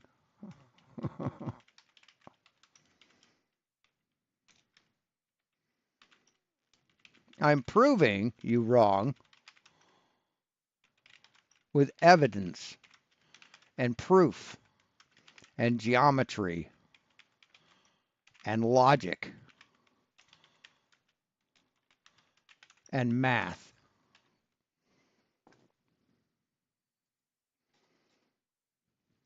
No such thing as light speed either. Yep, it's just a concept. Do you know that they've never had a two? Say what? Light speed is just a concept? No, it's we measure it, motherfucker. We measure the speed of light. Did you know that? Did you know that if you have a friend, right? You want to see how fast he goes? Want to see how fast he can run? What do? You say, okay, I'm going to time you, and I want you to run 100 yards that way, and then 100 yards back, and then cross the finish line, and I'm going to time you. So you say, go, and your friend goes out, he touches the flag or the tree or whatever you got marked, and he runs back. You know what you've done? You've timed the speed of your friend. Now, let's say you take a device, like something that looks like this, right? And you shine it at a wall, and you hit the button, and it goes out 100 yards, and it comes back, and then it times how fast it took that friend, that light ray, to go out from your device to the wall and back. You know what that's doing? That's measuring the fucking speed of light, asshole. Two-way speed of light. They've only had one-way speed of light, and it is also just... That's a thought experiment, dumb fuck.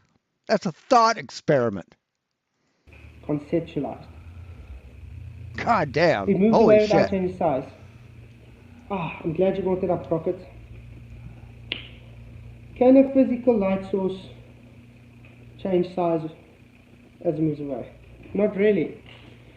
Do you know what parallax is? How high is the sun? Do you know what parallax is? Parallax is the difference between two different observational points. If the sun is... I'm not making any claims on it, just FYI. Let's just say they say like a 3,000 miles up or whatever. How far is that sun away to actually be able to physically be able to see a change any angular size? Not much. You can't really see anything. You know why?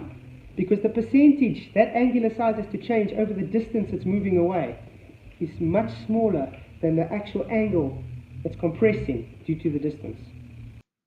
What? What? So you're saying the angular size can't change because the angular size changes. What? So by the time it gets to the limited angle, it's still practically the same. How can I say? The altitude is still the same, but just because the visual occultation of the ground appearing. The visual occultation of the ground? What the fuck are you talking about? The sun's above the ground. It doesn't occult it in any way, shape, or form. It can't. To meet that horizon, that sun, it's before you can actually see the angular size change of the sun.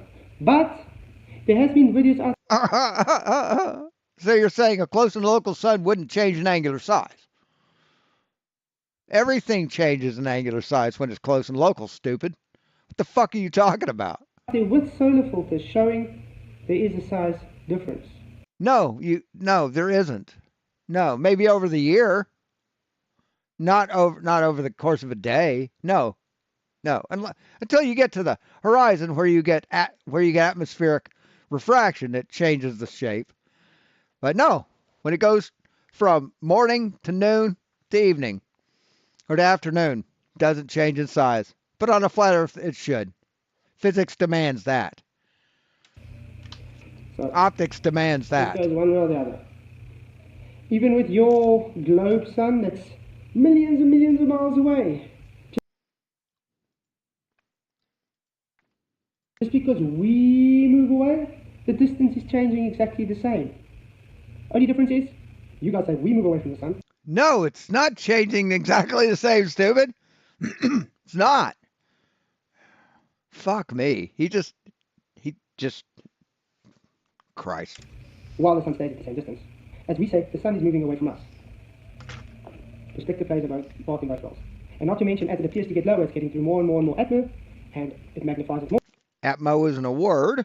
So the size is obviously going to try and stay the same, because what happens when you look through a Fresnel lens? It keeps the size relatively large as it gets through more thicker, denser atmo. The sun filter on a camera and take Atmo is not a word. pictures of different sizes. Here it's been done, as I said. If you want to do research, go ahead. There's so many people do it. I don't need to do it. I know I've seen for myself what's going on. I'm sure many of the audience has already. We all know the sun. I've seen sun change sizes. I've seen the moon change sizes.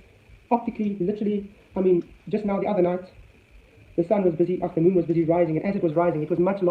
So he doesn't have to do it. He doesn't have to verify anything. He just has to say it, because other people have said it.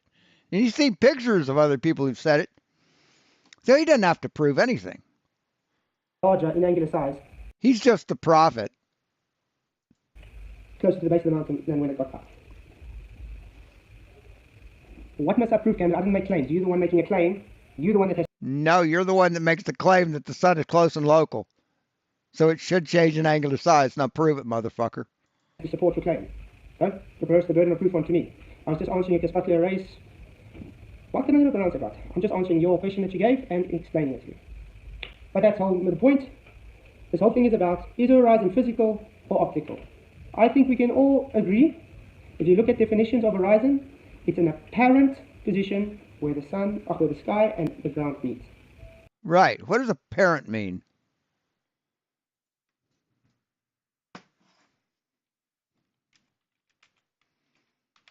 Apparent. Definition. Apparent means open to view, clear, or appearing as real or true. Learning more about its synonyms. Apparent English meaning... How would just give me the fucking definition, man? Means not obvious, but this is confusing. It can also mean something that seems to be true but isn't definite.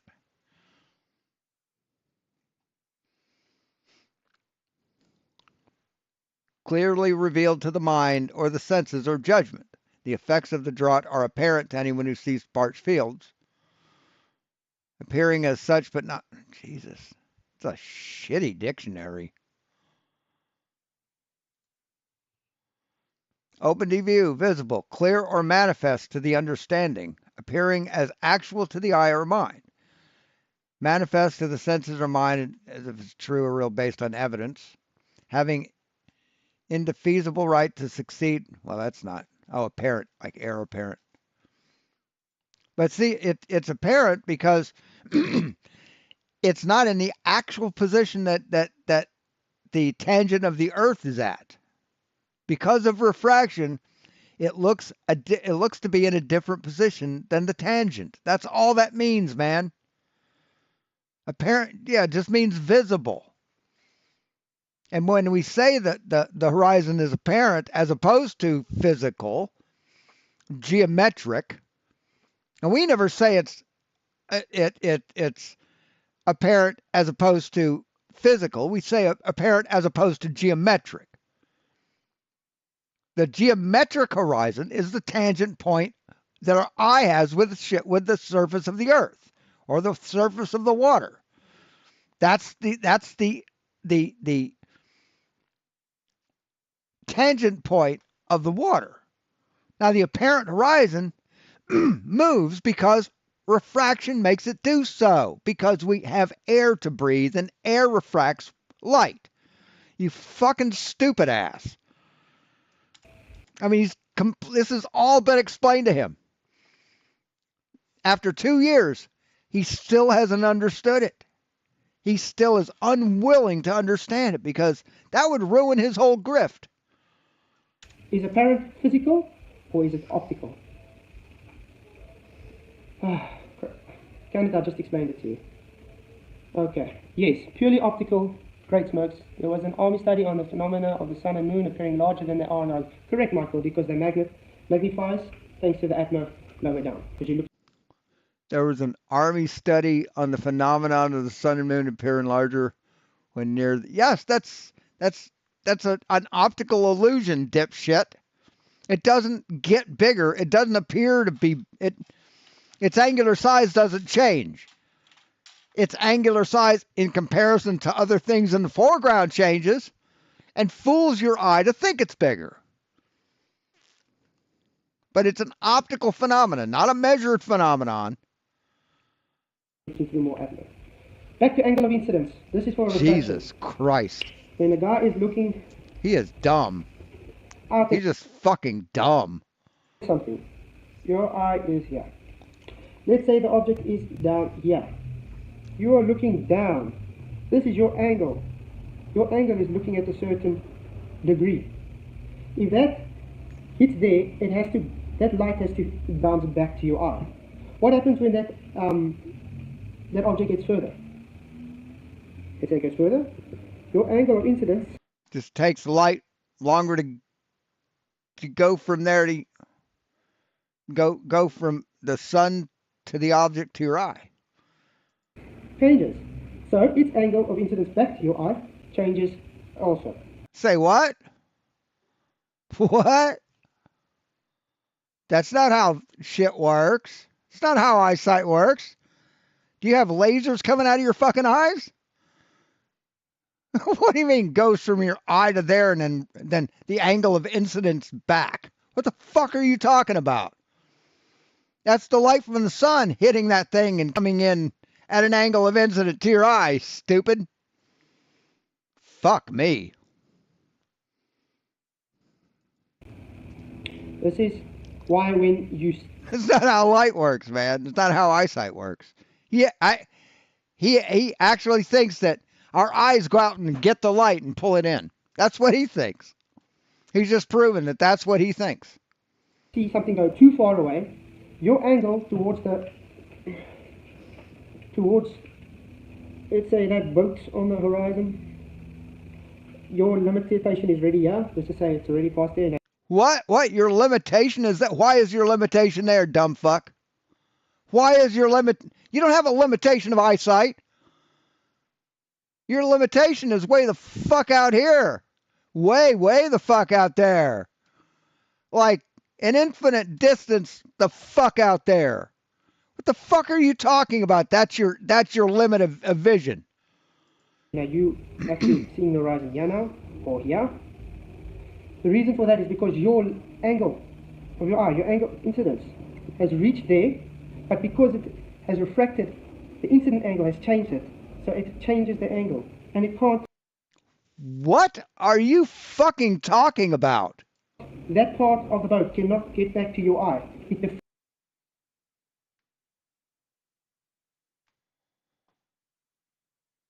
What? I've heard him say some pretty fucking stupid things, but this is the biggest. This is, oh, Jesus, fuck. Let's say that boat's on the horizon. Your limitation is ready, yeah? So, how far away is that, Flatzoid? Is it conveniently just before the boat? What the fuck? Oh my God. And fucking Jack of all trades isn't here to fucking see this to clip it, is he? Fucker. Just to say it's already past there. Now you actually seeing the right Fucker. Or here. The reason for that is because your angle of your eye, your angle incidence, has reached there, but because it has refracted, the incident angle has changed it. So it changes the angle. And it can't, that part of the boat cannot get back to your eye. It diffracts. You get It diffracts. That's not diffraction. Oh my fucking God. a diffraction limit pattern with two or A reflection limit pattern. What? it diffracts. You get a diffraction limit pattern A diffraction limit pattern. with two or options appear to be one. What the fuck are you talking about? You don't know what angular resolution is, man. You think you do. You know a little bit about it, but you don't understand it. Or else you wouldn't have drawn this bullshit. So you've got two light sources so close. Do you know how far away a 350 foot tall like a shipping vessel would have to be for you not to optically resolve it on a flat Earth? About 500 miles away. Now, how far away is this sailboat? To each other, that it seems to be one. This is why the floor And optical this would not make it do this. No, this is fucked up, man. the ocean, which will always have the largest angle. Remember, you're closer to the floor because you're standing on it. As soon as you see that little wave in front of you, it's going. This is a whole angle. This whole shelf here on the bottom, it's an angle. That whole shelf is the floor is an angle? No, the floor is a plane, dude. What the fuck are you talking about? The surface. It's always A surface. Is a surface an angle? going to be larger. So as soon as that Oh my angle is God. on top of that angle, it's getting away, it's getting smaller in angular size, it's getting smaller away. And while that's getting smaller away, the ground, the water, the sea, whatever you want, the surface is getting larger. Let's see, how far away can you see an airplane in the sky? Right? You look up in the sky and you see an airplane. How far away you think it is? You think that plane could possibly be further than that boat is that's 3 miles away? Think maybe? But you can still resolve the plane. Right? You think the plane's bigger than a shipping vessel? Not really. Both about the same length. Right? Shipping vessel is way thicker. So you would the shipping vessel would be able to be seen further away than the plane. Right? So why can't we see a shipping vessel past 6 miles? Why is that, Flatzoid? But we can see a plane that's way the fuck further. You know why? The plane doesn't have a fucking ocean of water blocking it, moron. So what happens when two angles meet eventually, one is greater than the other? You're not going to see the smaller one. What? What? You can't see angles, man. You can't see angles. You can measure them, but you can't see a fucking angle. Oh my, he thinks angles are physical. This is why you get bottom-up obstruction. Simply optical. No, you don't. That's not the reason, dumb fuck. That's not the reason. You get bottom-up obstruction because the Earth is fucking curved.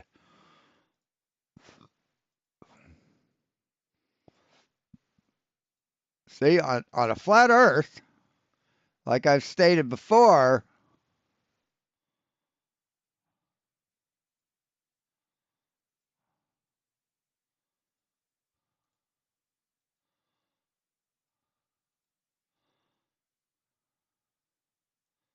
there's nothing blocking your view of this cone of vision that this thing resides in. Nothing blocking your view. But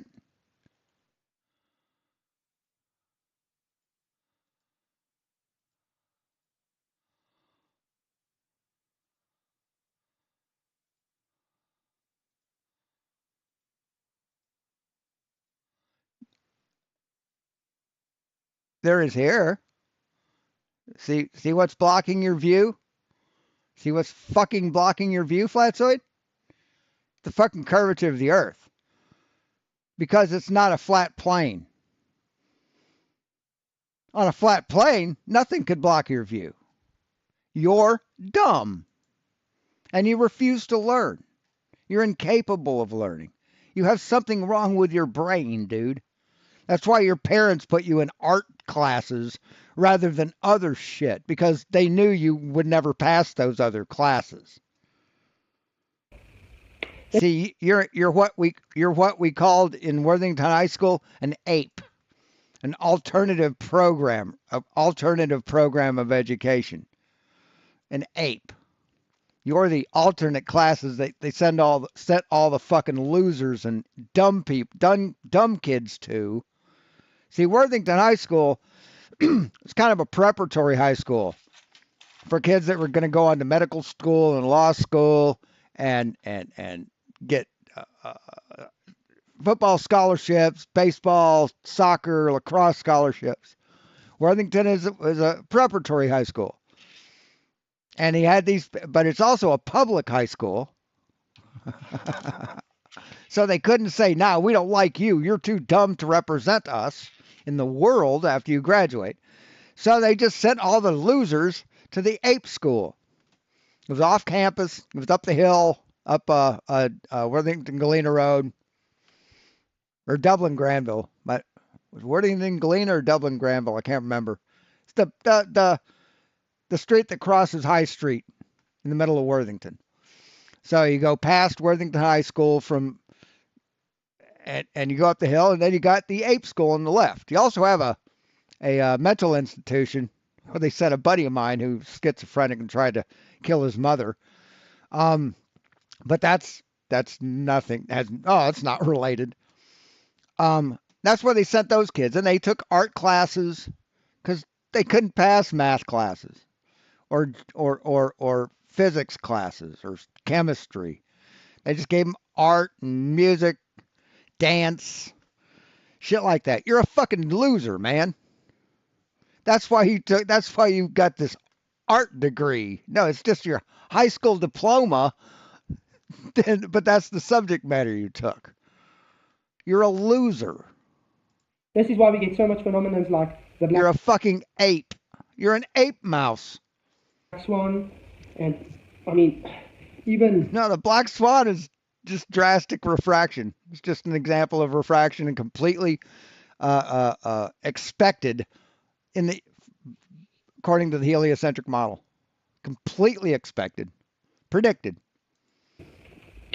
even National Geographic, when they tried to debunk the curve with their little boat and a little flag thing, holding it in the water and going back, that's why they had horizon behind their blockage of horizon, because they didn't think.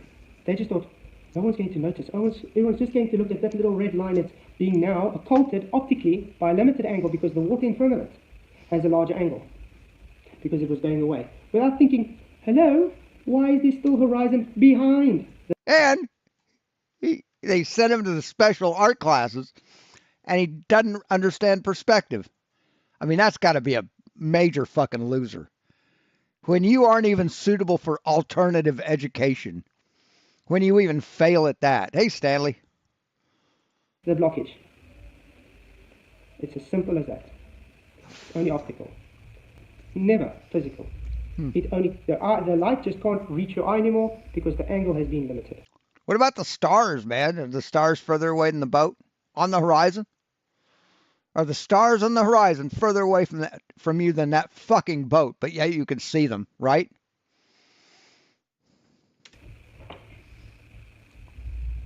I hope that makes sense. What a fucking idiot. Is there any questions anybody has for me? Yeah, how did you get so fucking stupid? Anything you want me to try and explain better? I am trying, especially with this candid guy that just seems to have knowledge of a goldfish when it comes to things like this. No, you cannot see Every accusation is a confession with these dumb fucks. forever. This is the reason you cannot see forever. You actually literally see in angles. That's why when someone says flat earthers don't think of geometry and math and angles, you see in angles.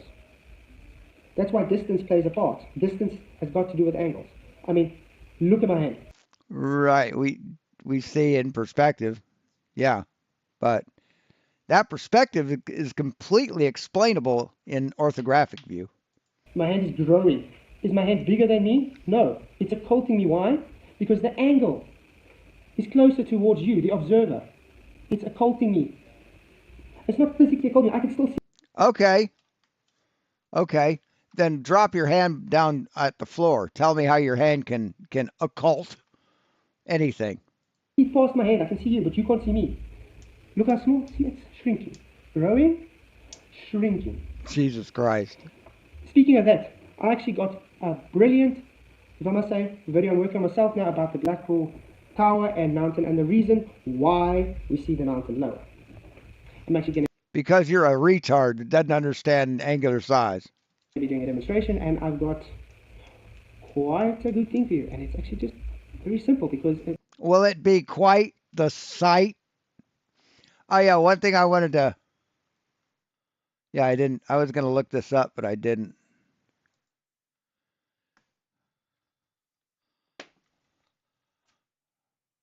Here, go ahead and. I'm going to even show you from someone's video where they took the same distance, two different cameras, two different focal lengths. One is 200 millimeter, and one is a 12 millimeter. Exactly the same distance, same height, same observation, and I'm going to show you the difference. Oh yeah, that's the whole fucking parallax bullshit. All right, hold on. I'm about there.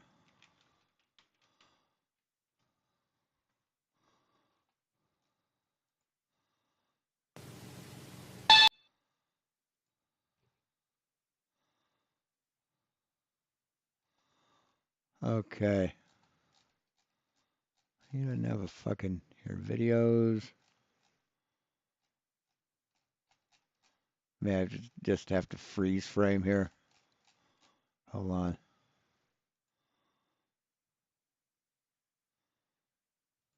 Thing that I told you about the. God, it's the best. Hey, we're up. He's like, I didn't realize that. All right.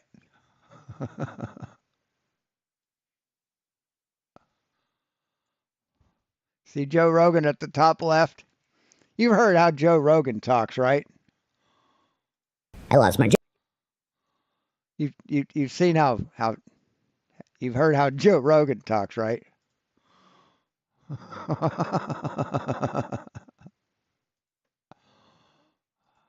Job. Yes. And I need to get paid. Right. So I started putting tariffs on all my friends. What are these? I don't know. I have absolutely no idea. But they're supposed to make me rich. Okay, wow. So far, this sounds foolproof, like a complete master plan. I can't think of any downsides to this. Yeah, Lurby was talking about them at some point, but I wasn't listening because at the time I was trying to trick a mirror into not seeing me. I never look at the mirrors. They mock me. Oh yeah, they're monolith technology. They're watching our every move. We're in a complete surveillance state. I do not want to see what the mirror has to show me. I turn it off with a hammer. I take hammer, I hit it, it goes off. It's super simple. I sell you hammer, no problem. There's no way I...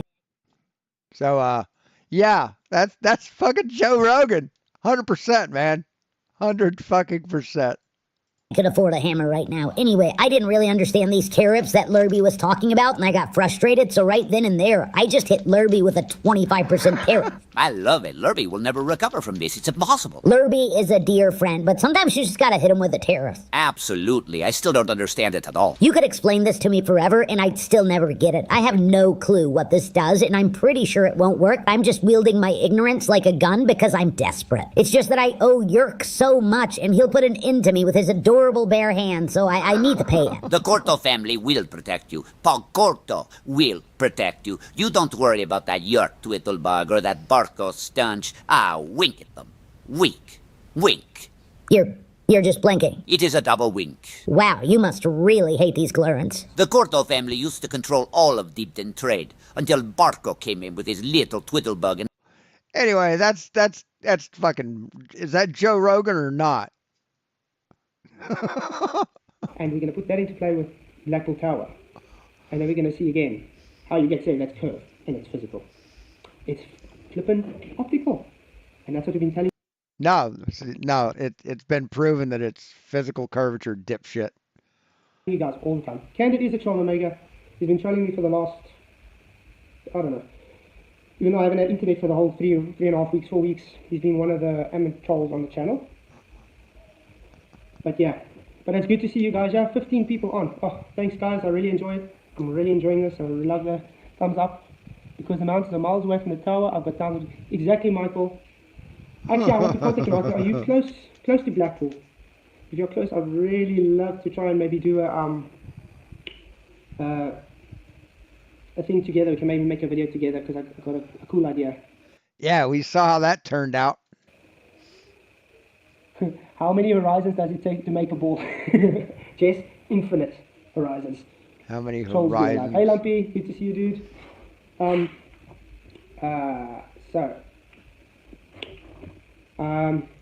Yeah, well, anyway, I've moved into my new place. Settled quite nicely, getting there. Busy working on a few things. Still trying to sort out some stuff, but definitely much bigger than my last house, so I'm happy about that. I can maybe try and explain the direction I'm going with my channel now. 2 train rides. Okay, yeah, we can maybe take something and we can work something out, Michael. Because there's some ideas I want to work out there with Blackpool, with the pier and stuff. It's going to be quite cool. Like I say, I can give you an idea of what the channel is going to move towards as well. I was thinking of a 3 kind of topic idea for the channel's main focus.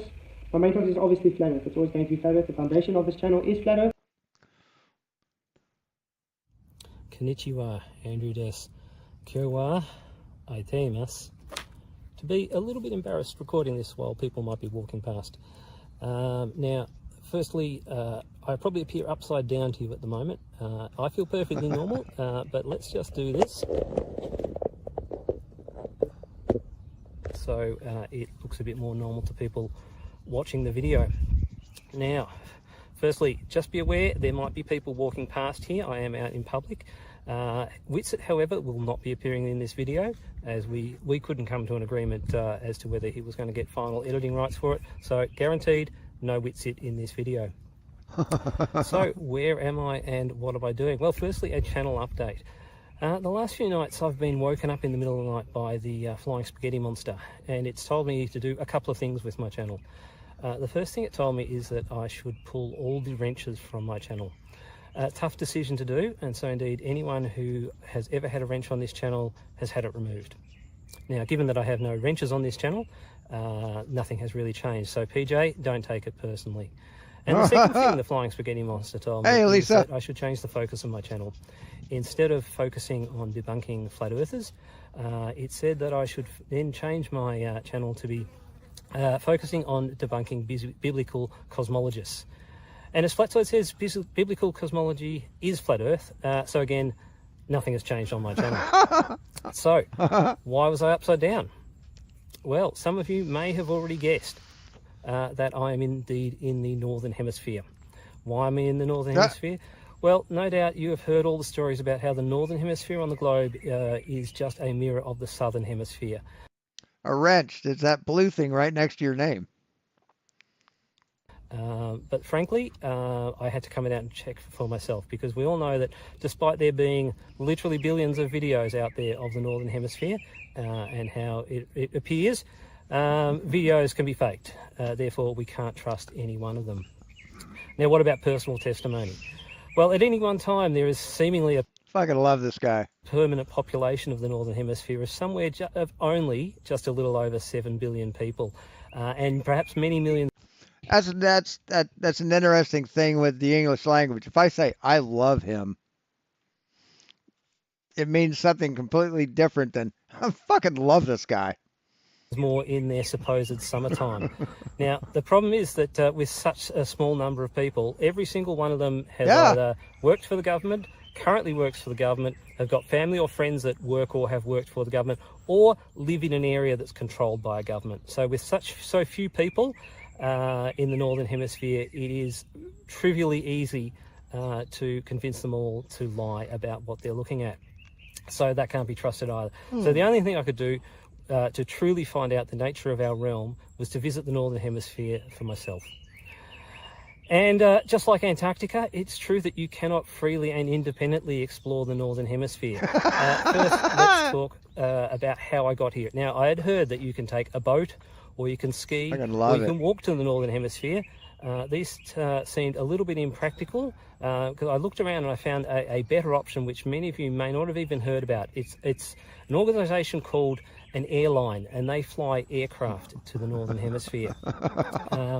So now, I wasn't doing this independently, I was doing it through a commercial organisation, and I was doing it with about another 300 or so people on board this aircraft. Some new technology you may have heard about. So not independent at all. Now, freely, well, in terms of money, free, definitely not. I had to pay them money to come on their aircraft. And in terms of freely in terms of movement, not as well. They told me, as much as I argued against them, they told me that once they got their aircraft into the air, they were only allowed to land it at certain locations that they call airports. So we can't independently just decide to land wherever we like. So not free, not independent. Now, in terms of cost, I'd like to thank everyone who's donated to the GoFundMe to get me here. Your contribution of $0 helped me in absolutely no way. But I still managed to get here on my own dime. Now, much like ALE and going to Antarctica, it is quite a task to get here. Not only did I have to pay the airline some money, but I had to provide them with information about my name and my passport. And where I landed in here to this airport, I had to tell them where I was coming from and where I was staying. So yes, Big Brother is watching me the entire time to make sure that I don't uncover any secrets that they don't want to let out. And indeed, there was a bit of paperwork. I had to fill out a piece of paper, and I had to give them my fingerprints, and they had to issue me a visa. Very onerous task indeed. All in all, it took me most of the day to get here. And so I can empathise with the likes of Scott and Roald Amundsen and their trek to the South Pole that took them months, and Scott's party, who I believe all died on the way back. I took all day to get here. It was quite an arduous trek. And so with those $0 to my GoFundMe, I wasn't able to afford the Starlink. So unfortunately, I won't be able to do the 24-hour live stream that I'd promised you. I do hope you'll forgive me on that. I was unaware of I believe that the telecommunications situation where I am here was pretty dire. And in fact, I have checked it out, and at some stages I was only getting about 40 megabits per second upload speed, or as Flatzoid calls it, 40 megabyte seconds of upload. But thankfully, I've been here for about 17 hours, and someone gave me the Wi-Fi password, and I was able to get, at times, 85 megabyte seconds of data. So clearly not enough to do a live stream on Rumble. I'm so sorry about that. Please forgive me again.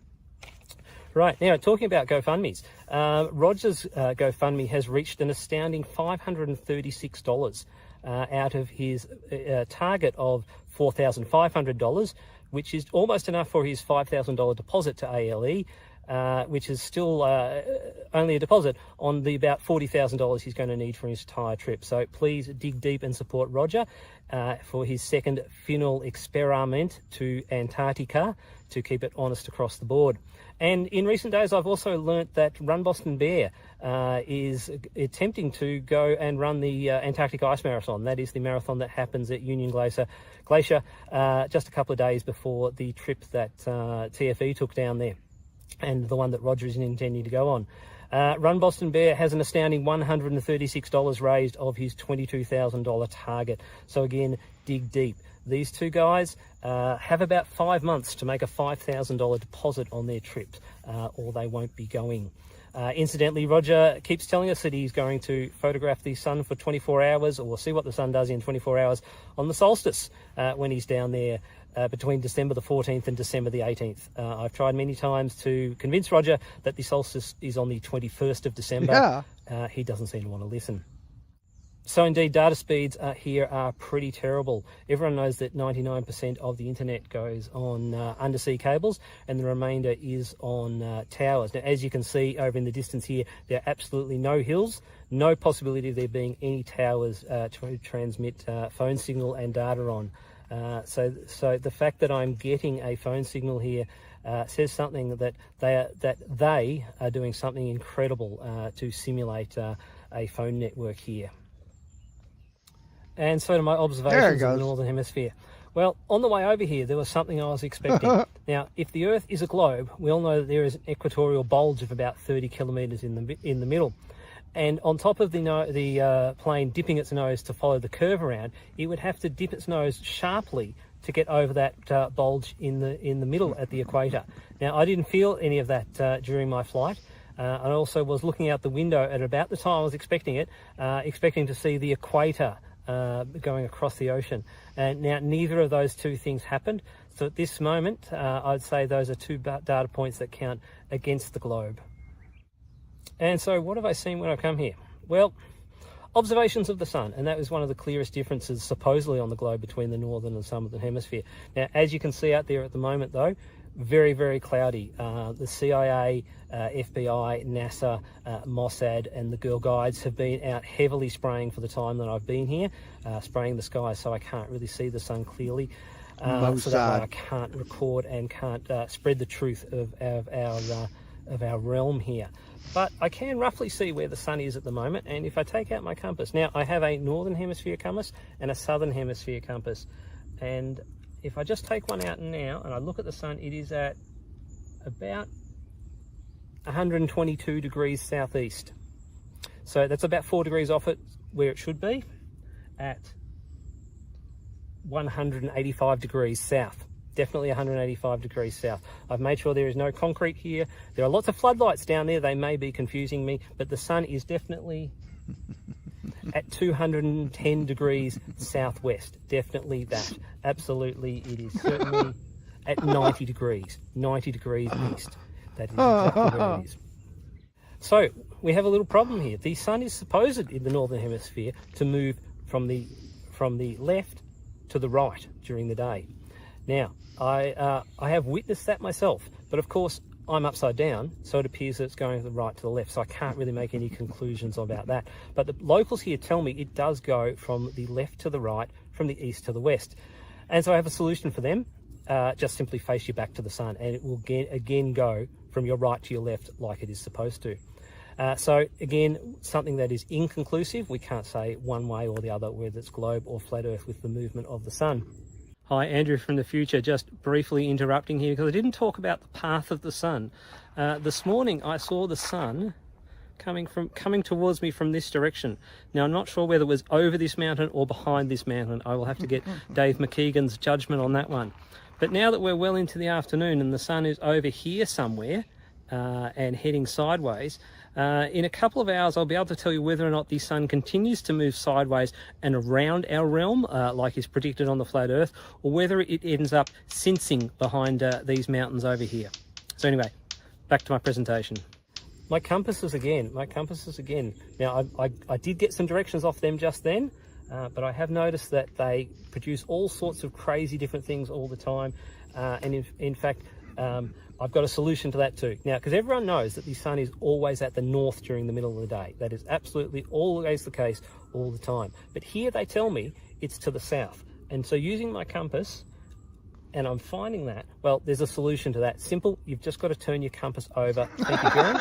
And now the sun is to the north like it should be. So yeah, the compasses can't really make any conclusions about that because they are acting a bit up. That is proof again that the magnetics in the northern hemisphere are a little bit crazy and can't be trusted. Later today, I will go down there and find a convenience store and see if I can buy a gyro compass and perhaps get some better readings, some more consistent readings off that. Now, the other thing to note is that, as Jeroen has told us 1,000 times, we're looking at here, we see the sun at the highest point in the sky, and back over this way, the sun goes around and is the lowest point in the sky. And if we go towards the lowest point in the sky, we will eventually reach the North Pole. Now, I'm not sure that's the ceremonial pole or the geographic pole.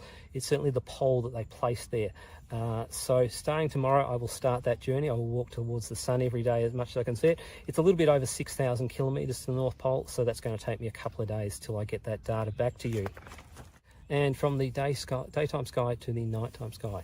Now, weirdly, I look at the nighttime sky away from where the sun is at noon, and I look at that area at night, and the stars appear to be going anti-clockwise. Now, everyone knows these stars only go from east to west, and they always rotate clockwise. So the solution to that is, just like the sun, is put my back to it, and they again start rotating clockwise like they should. Now, there also the issue is that the stars around the celestial pole up here look different, but clearly they are the same stars that I see in the south, except they have been shifted and reflected off the dome. Now, the dome is a bit weird, as sometimes some of the stars have moved into different locations and they're at different brightnesses, but that is just some more data points that telling us about the behaviour of the dome, and perhaps we'll be able to one day work out what the dome is made of and what it actually does. So interestingly, in the southern hemisphere, we all know that there is no bright stars. There is a star called Sigma Octantis that's fairly faint. There is a bright star near the celestial pole up here, so that is definitely Sigma Octantis, being moved to a slightly different location and being magnified by the dome reflection. I'm pretty sure that that's what's happening. So again, inconclusive about flat Earth or the globe on that one. Right, and one of the other things that I thought to test here is Coriolis. Now, everyone knows that everyone who lives in the southern hemisphere, which is most of the world's population, as you move, Coriolis will turn you to your left. Now, from the moment we are born, we start developing an innate ability to counteract that by leaning slightly to the right, so that we can eventually actually just walk straight. And by the time that we're about 1 year old and we are starting to walk, we are able to walk in a straight line, partly by the indoctrination of our parents who force us to walk a straight line, lest we fall over due to Coriolis. Now, here in the northern hemisphere, according to the globe, the Coriolis goes the other way. Great. And my innate leaning to the right should add to the Coriolis, which deviates me to the right. So when I walk along, I should be going noticeably to the right. Now, I haven't noticed that yet. So I think that's something that goes against the globe. So it's clearly the case that Coriolis doesn't exist. I didn't test it on the way over. On the way back, I should test Coriolis on the aeroplane. We should find that it's banking to the left as it approaches the equator, and when it goes over that hump and I get that weightlessness feeling, it should start banking to the right to show that it's in the southern hemisphere. Now, if that doesn't happen this time, then I think it's pretty conclusive that the Earth is not a spinning, flying, tilting, wobbling space testicle. So I think I've got some good data on that. And the last thing that I've been testing here is the flushing of toilets. Now, we all know that toilets flush clockwise, and it's a bit of a myth that in the northern hemisphere they are supposed to go anti-clockwise. Now, that's a globe myth. So I've tested that out, and I have noticed that indeed the toilets are flushing anti-clockwise. So there's again two reasons for that. One, well, it could be the globe, or two, the other explanation I've got. Now, people are probably aware that Japanese toilet technology is far more advanced than the rest of the world. And there's a good possibility that within their toilets they have a Van de Graaff generator that is able to generate an electromagnetic field that counteracts the electromagnetic field of the Earth that's causing the clockwise rotation and forcing it to go anti-clockwise to give the appearance that you're on the globe. Now, from my calculations, it will take about 1.21 gigawatts to do that for every flush. And given that flux capacitors are in short supply at the moment, I believe that they only flush the globe direction when there is a southern hemisphere person using the toilet. And for the locals here who are all in on the lie, it just flushes the normal way and saves energy. So my next project is to peer through bathroom windows and watch people flushing the toilet when the toilet doesn't know that I'm using it.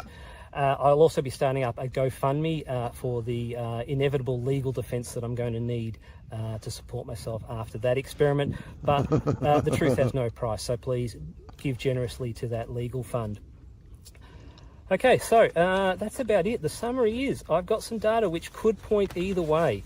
As Whitsitt said, these are just data points that are helping us determine the true nature of our realm. So no conclusions for this, but I will keep doing more experiments. What happened? Oh shit. To normal to finish off.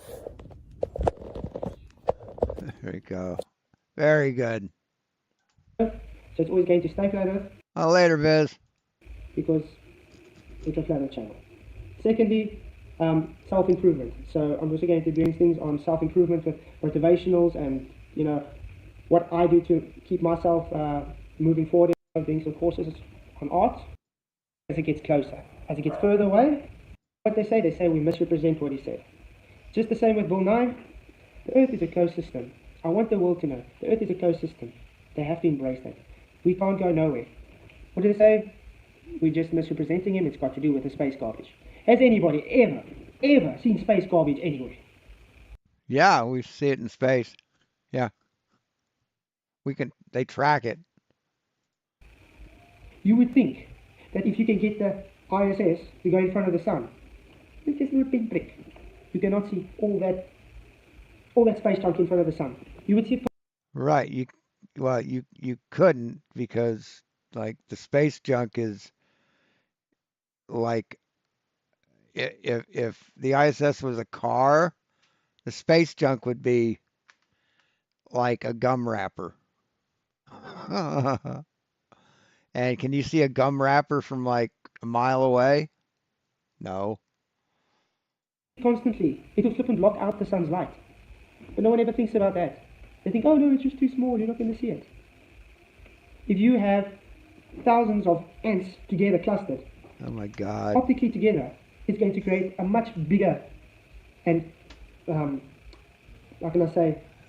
How much space junk do you think is out in space? How much do you think is out there, Flatoid? Are you looking at the pictures that show all the dots that just completely obliterate your view of the Earth? Is that what you're looking at? That completely out of fucking scale, made up image? Is that what you're going by? Holy fuck, dude. Block more than something that's actually physically bigger. Jesus Christ. That's just one thing. Because they clustered together. Remember, the space between an object at distance also gets smaller with distance. How can I put this? Here's the distance. This distance is going to stay exactly the same. Okay? It's optically going to change. Look how it's going to grow. The distance is growing as it gets closer. As it gets further away, it's going to get smaller. It's exactly the same. So if that space junk was there, the space between them would optically get smaller, and thus you'll have a larger cluster, and you would not see anything because it would block out the sun. I mean, he thinks that. Oh my God. Holy fucking shit, dude. You are goddamn stupid. That's actually what I'm saying. I'm going to actually say that's a claim. If it was that way, it would be. Wow. So long as you can tell me that there's space junk up there. So Bill Nye was actually correct when he said it's a closed system. You cannot go there. Hey, Captain. Good to see you. Gas pressure makes things. Exactly. Where's the container?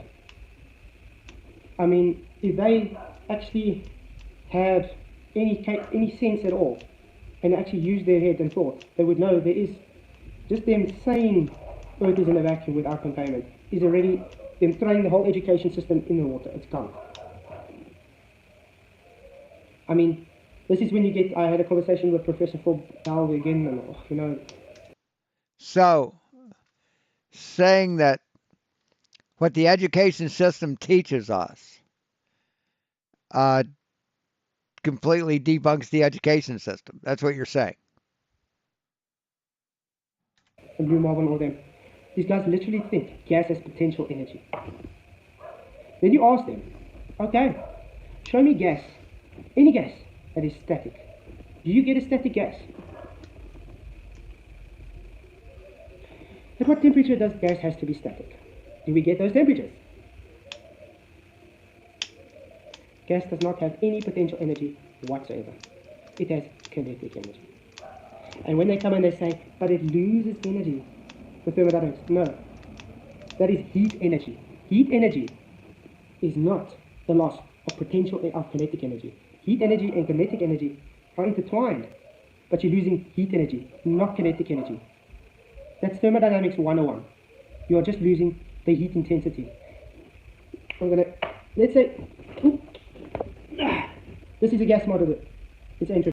Yeah, when a gas cools, it loses kinetic energy. It slows down, dipshit. Wow, he's dumb. Exactly. This is a gas model. He is extremely fucking It's dumb. moving. It's jiggling because it's hot. It's still moving in the same direction, even though it's lost heat energy. But it's still moving in the same direction. Why? Because it's a gas. It's moving until it gets hit by something. And the reason we are breathing right now is because that one thing has taken how long to get up there?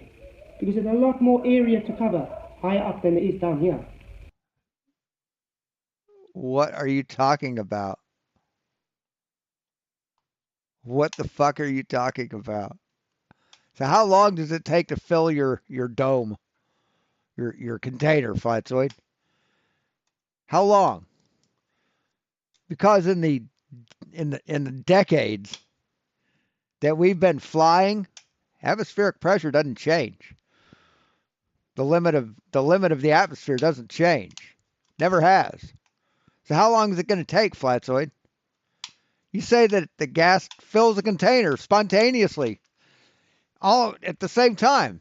When is it going to do that? Why hasn't it done that in your dome? You want to know why? Because your dome is bullshit and the Earth isn't flat.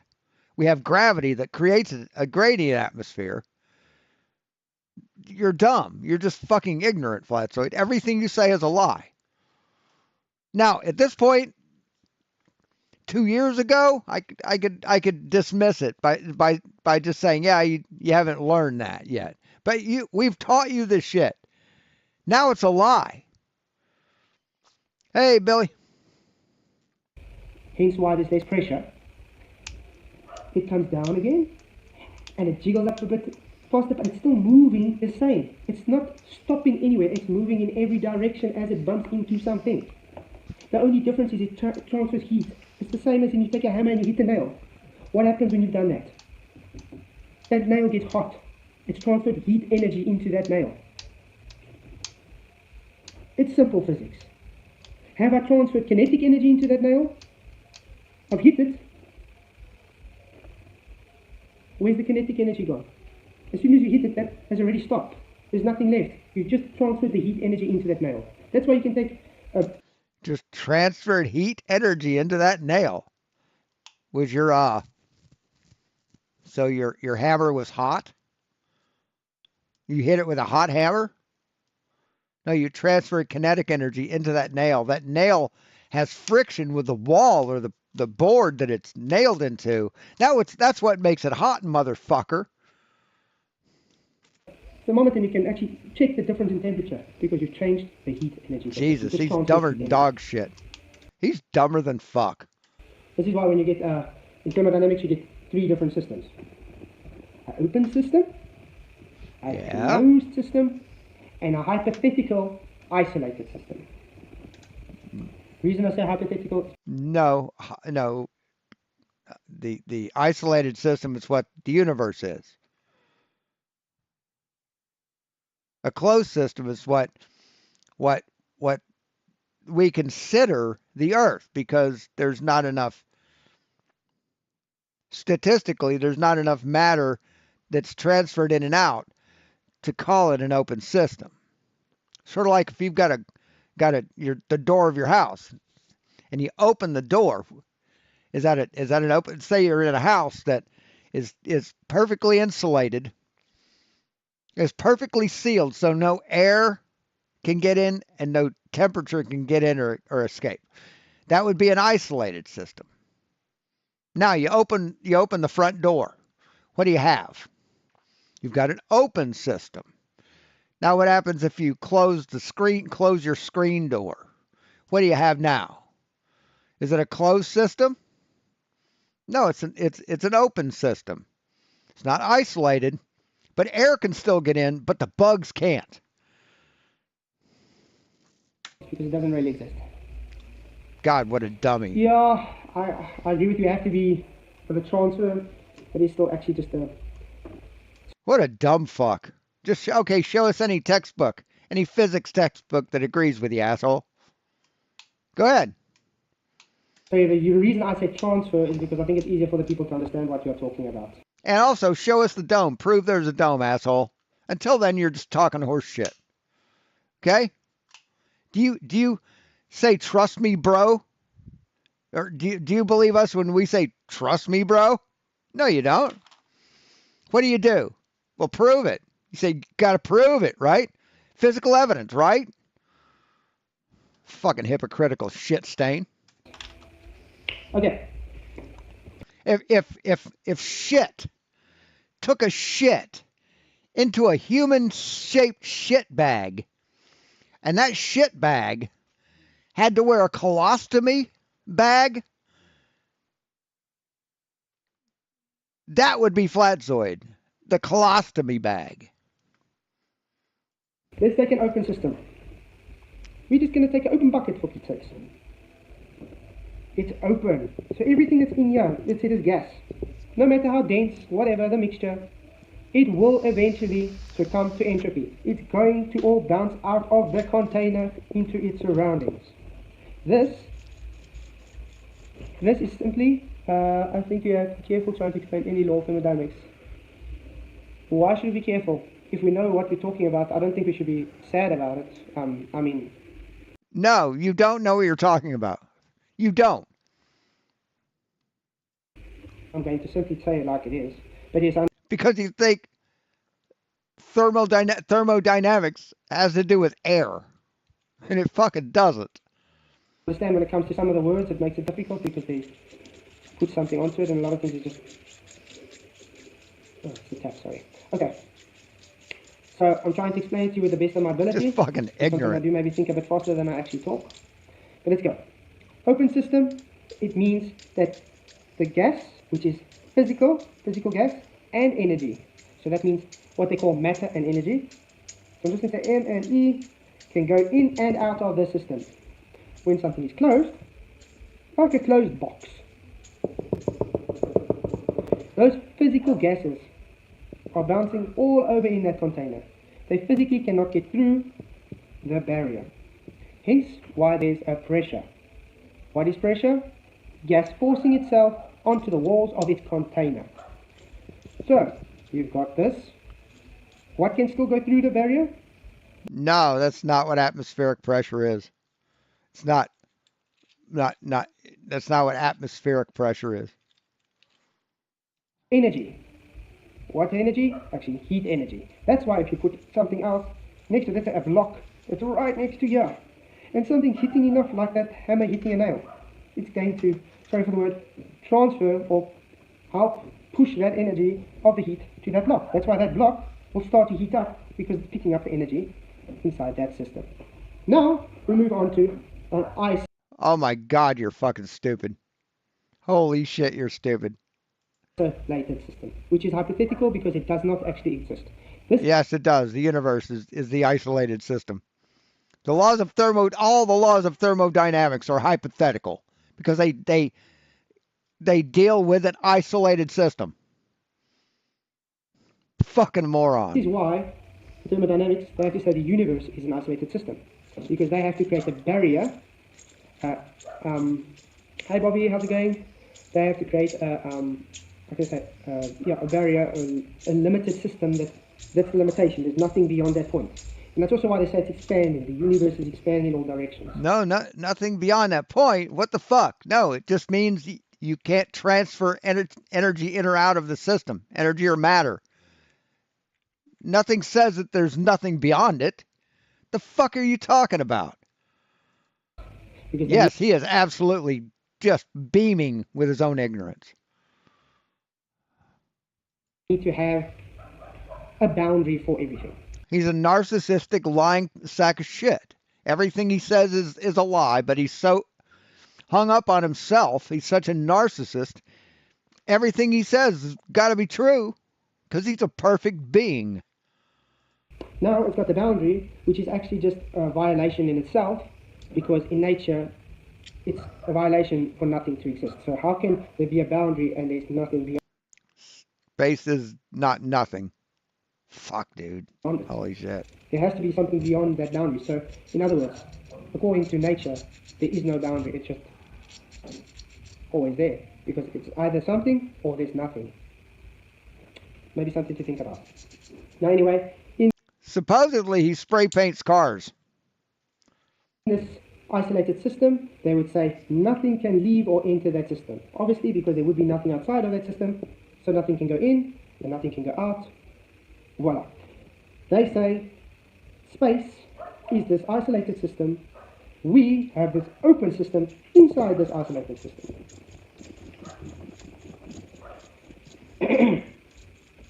So let's make the boundary isolated.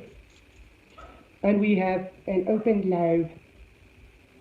I'm going to say open. It's open. Okay. What happens in an open system, we said? Entropy increase. It's inevitable. Everything that comes off here has to seek equilibrium. So it's going to disperse, transfer, whatever you want to say, into the surrounding system. But since we have gravity, it's not going to do that. It's going to stop. This is why it's impossible for a globe to work on in reality. Now you can see here. Gravity. Yeah. Gravity does nothing to gas. Yeah, it does. Are you fucking shitting me? Yes. Yes. Everything with mass is affected by gravity, stupid. Gravity has no effect on the direction of gas. You can go to any physics. Yeah, it does. Yeah, it fucking does. Schlieren photographs of Schlieren videos of gas, like carbon dioxide or hydrogen hexafluoride or sulfur hexafluoride. Goes down, motherfucker. Physics class, and you can ask them, they're going to tell you the same thing. Things will get heavier and thinner air. Exactly. Lumpy. Okay, Flatzoid said you go to a physics class and they'll tell you the same thing, that gas is not affected by gravity.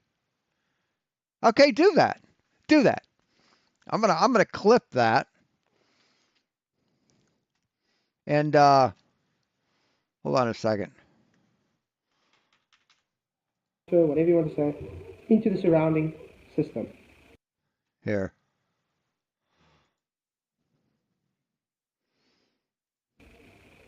This is why it's impossible for a globe to work on in reality.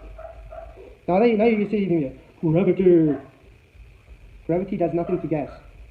Gravity has no effect on the direction of gas. You can go to any physics class and you can ask them, they're going to tell you the same thing.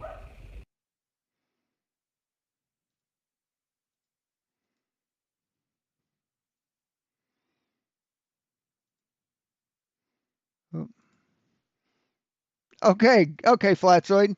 There's a challenge for you. Go to any physics class and ask them if gas is affected by gravity. Do it. Let's see what they tell you. Film it. I dare you.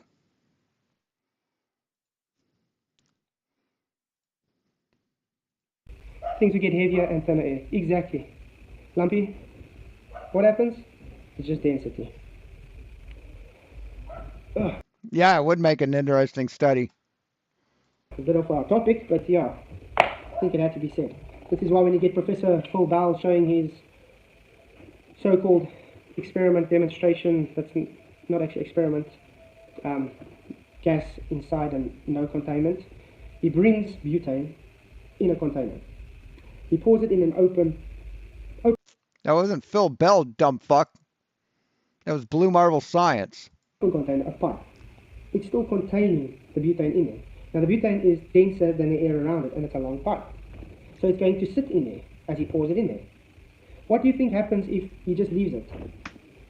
It takes time for that denser gas, because it's denser, it takes more energy to heat itself out of that pipe. Eventually it will happen, it just takes longer. That's why denser gases have a longer arrow of time than ones that have less density. Because you must remember that other gases are still hitting into that dense gas as it's trying to escape. Exactly. Bringing 3 containers to prove a thing that I do not use a container. That's baller. So you don't understand what a gas container is. A gas container is not open. A gas container is a closed container that can withstand pressure of a gas. That tube that he had was not a container, not a gas container. Logic for you. It's anti-flat earther logic. I've actually come up with quite a cool experiment to disprove a globe as well, which the curve, which is actually very simple, and I'm going to be making a video on that soon. I'm just going to be needing a very good camera with a good wide angle lens, because I'm going to be needing to stand at least a mile away to be able to do it, and at the moment all I've got is my iPhone, which I'm using. But the idea is actually quite, I don't know why it hasn't been thought of before. And I'm too scared to actually say, oh yeah, what's going to do, because I'm scared someone will fix the idea, so sorry about that, you guys are going to have to wait. So, anybody got more thoughts on the optical versus physical? Any questions? I must say I'm enjoying this live stream. I've actually been hungry for a live stream for a while. It's been cool to actually have a chat with you guys a bit, because, like I said, being off the internet is not very nice. But the detox has been nice because it's given me some time to spend more time with my family. Been doing more activities together. Okay, I've been kind of sick this last week. I've actually just recovered now from. Can you hear my voice is still not 100%? Don't give a shit.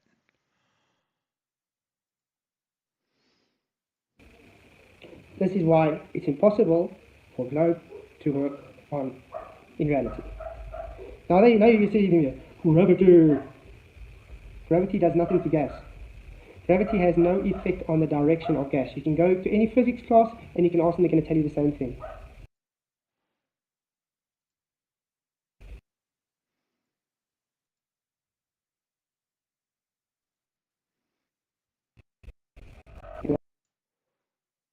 Same thing. And we'll clip it there.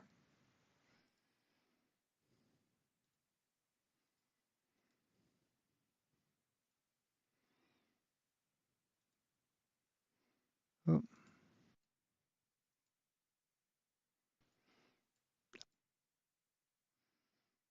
And we'll clip it there.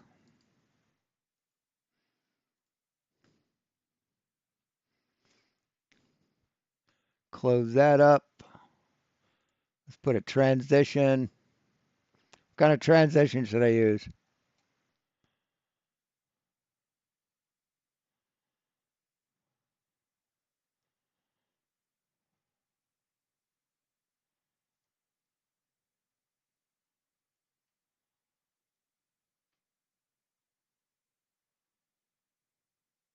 What a block glitch. There we go. That'll look good.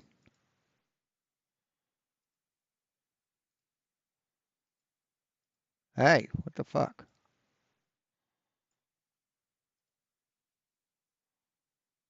The hell? Play, fucker.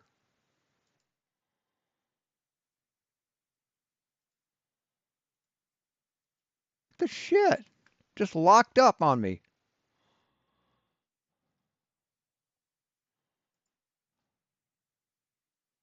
I'm going to tell you the same thing. Okay, Flatzoid.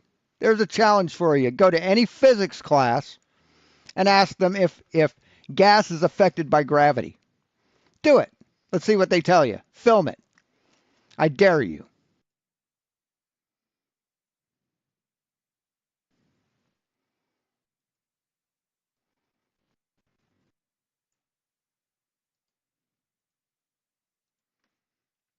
There we go.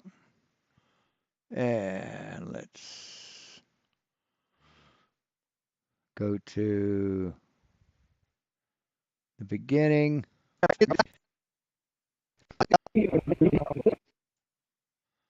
And we'll put a title.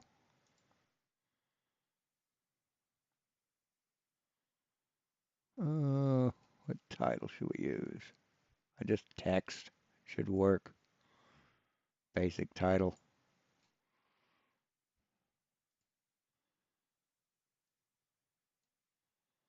And where's the...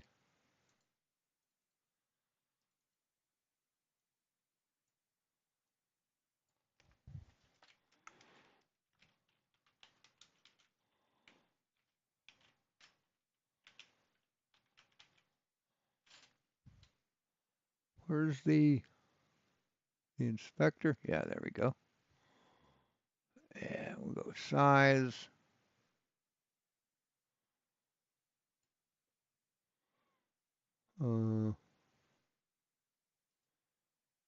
Bold.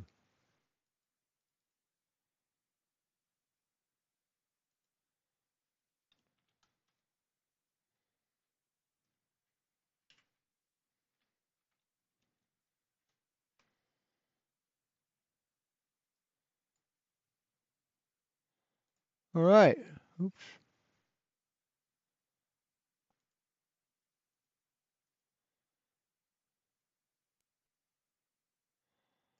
And we'll do a transition.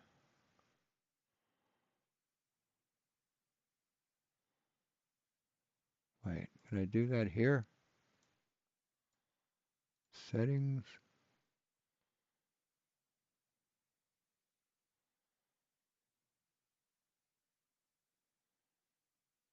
Not gonna let me do that. So transitions, additive dissolve. That should work. There we go. And we'll do an additive dissolve. Here. That should work. What do you think? This is why it's impossible for Globe to work in reality.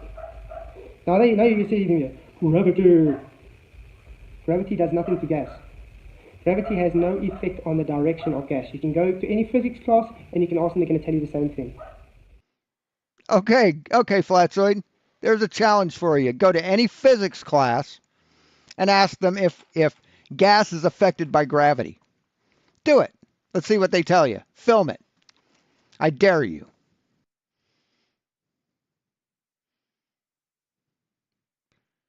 And oops. Can I end that?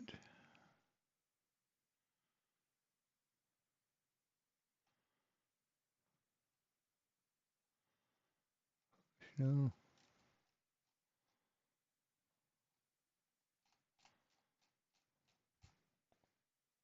Oh, effects. That's what I want. What about a color block? Where's the color block?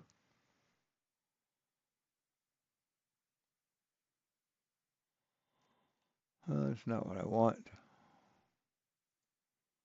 Or I can just go here. That'll work.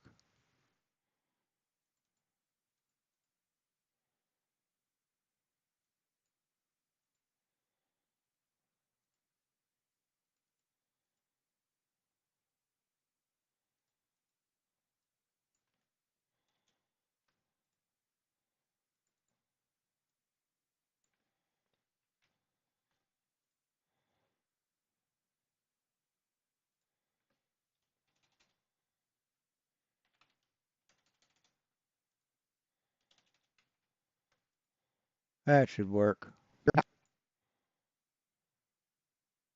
I dare you.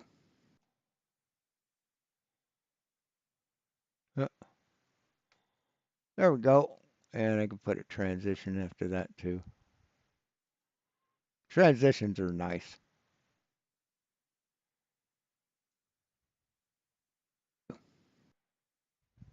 There we go. And better deliver. And we'll browse videos.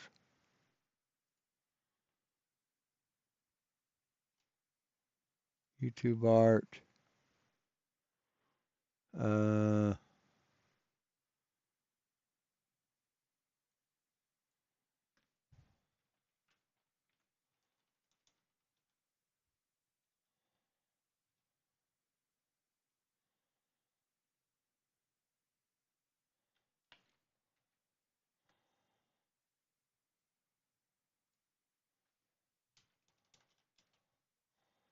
Why did that not let me edit?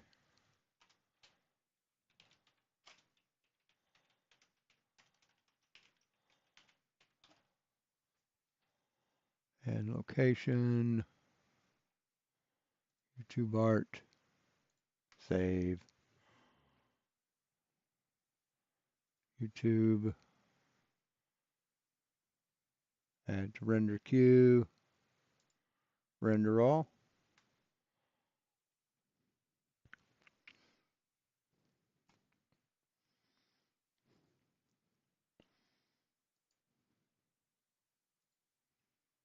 Open file location. There we go.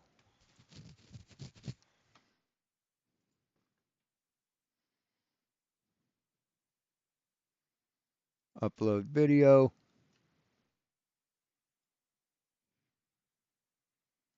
Drag it over.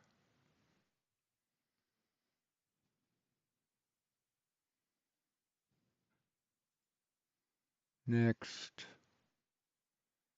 Next. Next. Public.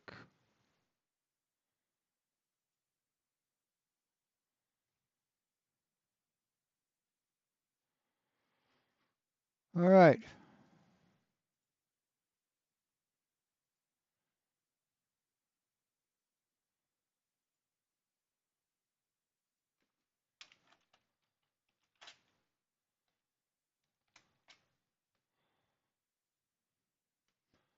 There we go.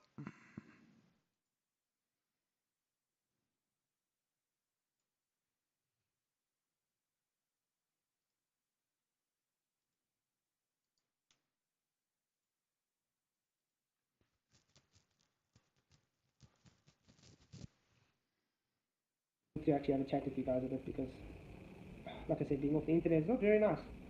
But the detox has been nice because it's given me some time to spend more time with my family. Been doing more activities together. Kind of Cool. Third curve. It's not dishonesty on my part. It's dishonesty from you guys. And that's why I love it when you guys bring up with your angle. It changes with your height. It changes. It's got so many variables that you guys do not take into account. The problem with the globe is you take, yes, it's the horizon's perspective. Exactly, Jess. You guys take the optical aspects of what you see, and you take that limitation, and you call that physicality. Your eyesight has no limitation. We can see as far as light goes. As far as light comes to us, we can see that far, Flight. You think there's a limitation because you think that the Earth is flat, but it's not. We have a horizon. There's your cognitive dissonance. You see the world the way you want it to be, but reality proves you wrong. Which is actually very dishonest. No. Later, Lisa. The globe one. Are you leaving, Lisa? Later. Oh, no, ta-da. Never mind. I thought you said ta-ta. It's physical. If I got this is my physical place. I can't read. On the globe. No matter what optical you throw at it, it's going to stay that physical aid. It cannot change the shape. With us, we're telling you this is optically where you see it. Obviously, the floor is physical. The sea is physical. It's a flat plane. It's going and going and going. But to that angle that you've seen literally something, it gets limited thanks to perspective. That angle of the ground grows, grows as you see further away. I don't know if you guys probably see on Nathan's show on FDD. Sometimes you see that ship with that with the man standing with a protractor, and as it's going away. You saw that one video that you shared with Limey Play? It's exactly that. Yes, the globe is affected by atmosphere. That's why we're telling you, Aaron, your limitation is not physical, it's optical. You guys are making our argument this whole time. That's why when you guys bring up... Yep. Making our argument for us. Invincible ignorance. 11 frames into, oh look, this guy did 11 frames removed. Yes, you removed 11 frames from a video. You edited those frames out to dishonestly make a point. What was the argument for 11 frames? Simple. I removed an inferior mirage. No, you removed 11 frames. You removed 11 frames. What was it for me? You removed the Earth curve. No, you didn't remove Earth curve. The Earth was still curved. The curvature is still there. So you're saying that the Earth is curved. You having to remove those frames to prove you're flat Earth means you had to remove Earth curve. You just admitted it. You just admitted that you had to remove curvature that was there. If the curvature wasn't there, there would be nothing to remove, Flatzoid. So what does that tell you? You guys telling me I'm dishonest for... 46, 51? Say 40, 45.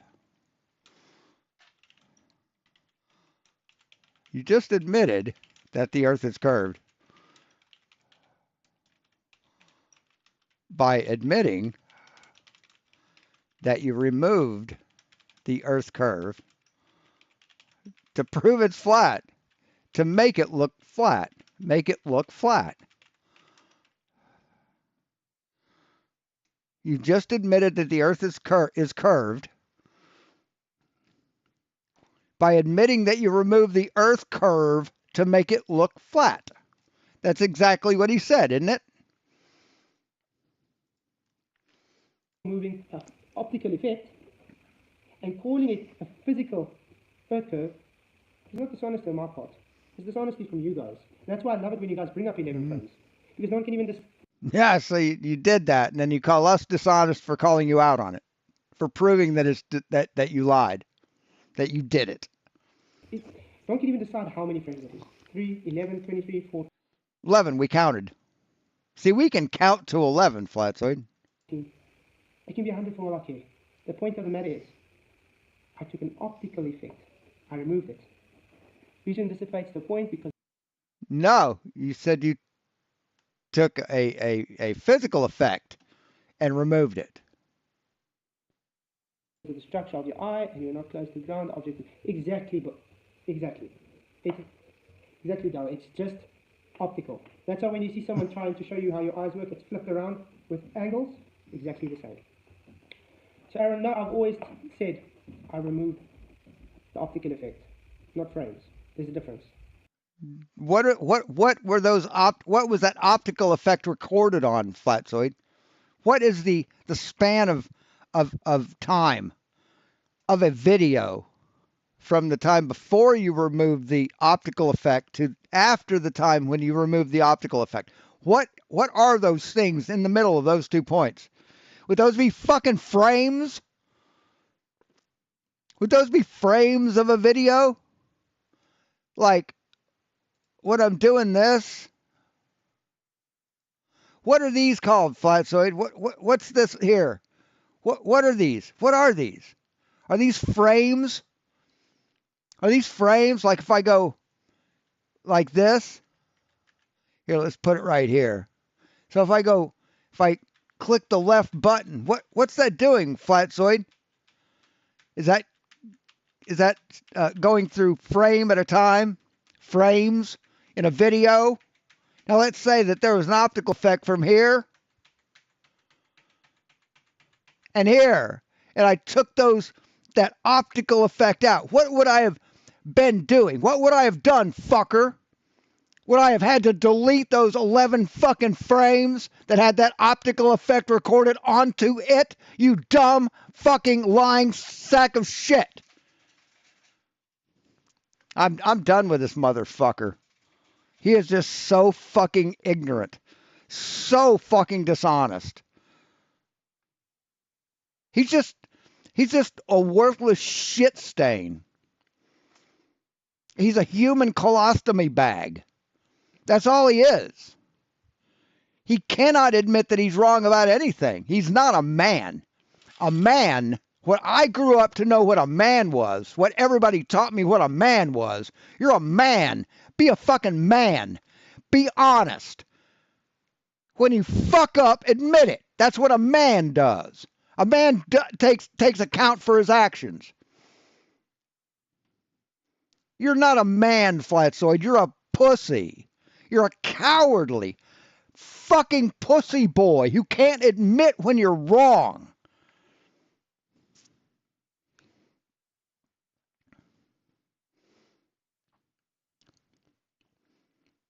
Yeah, he's just a lying sack of shit.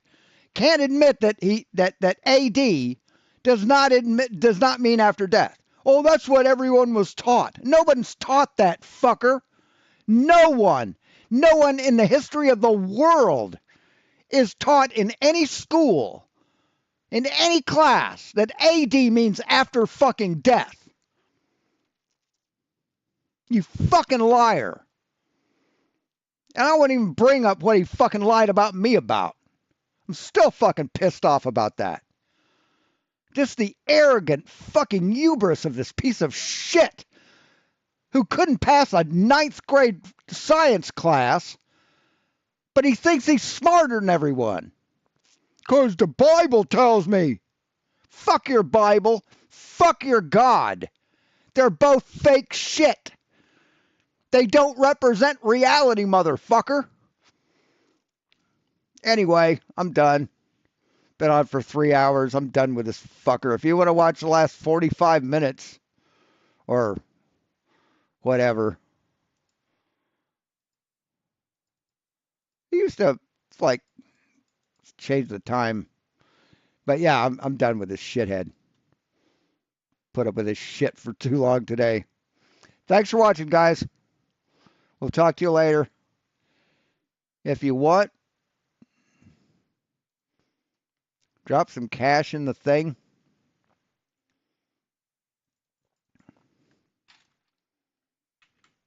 Help me get a new airbrush.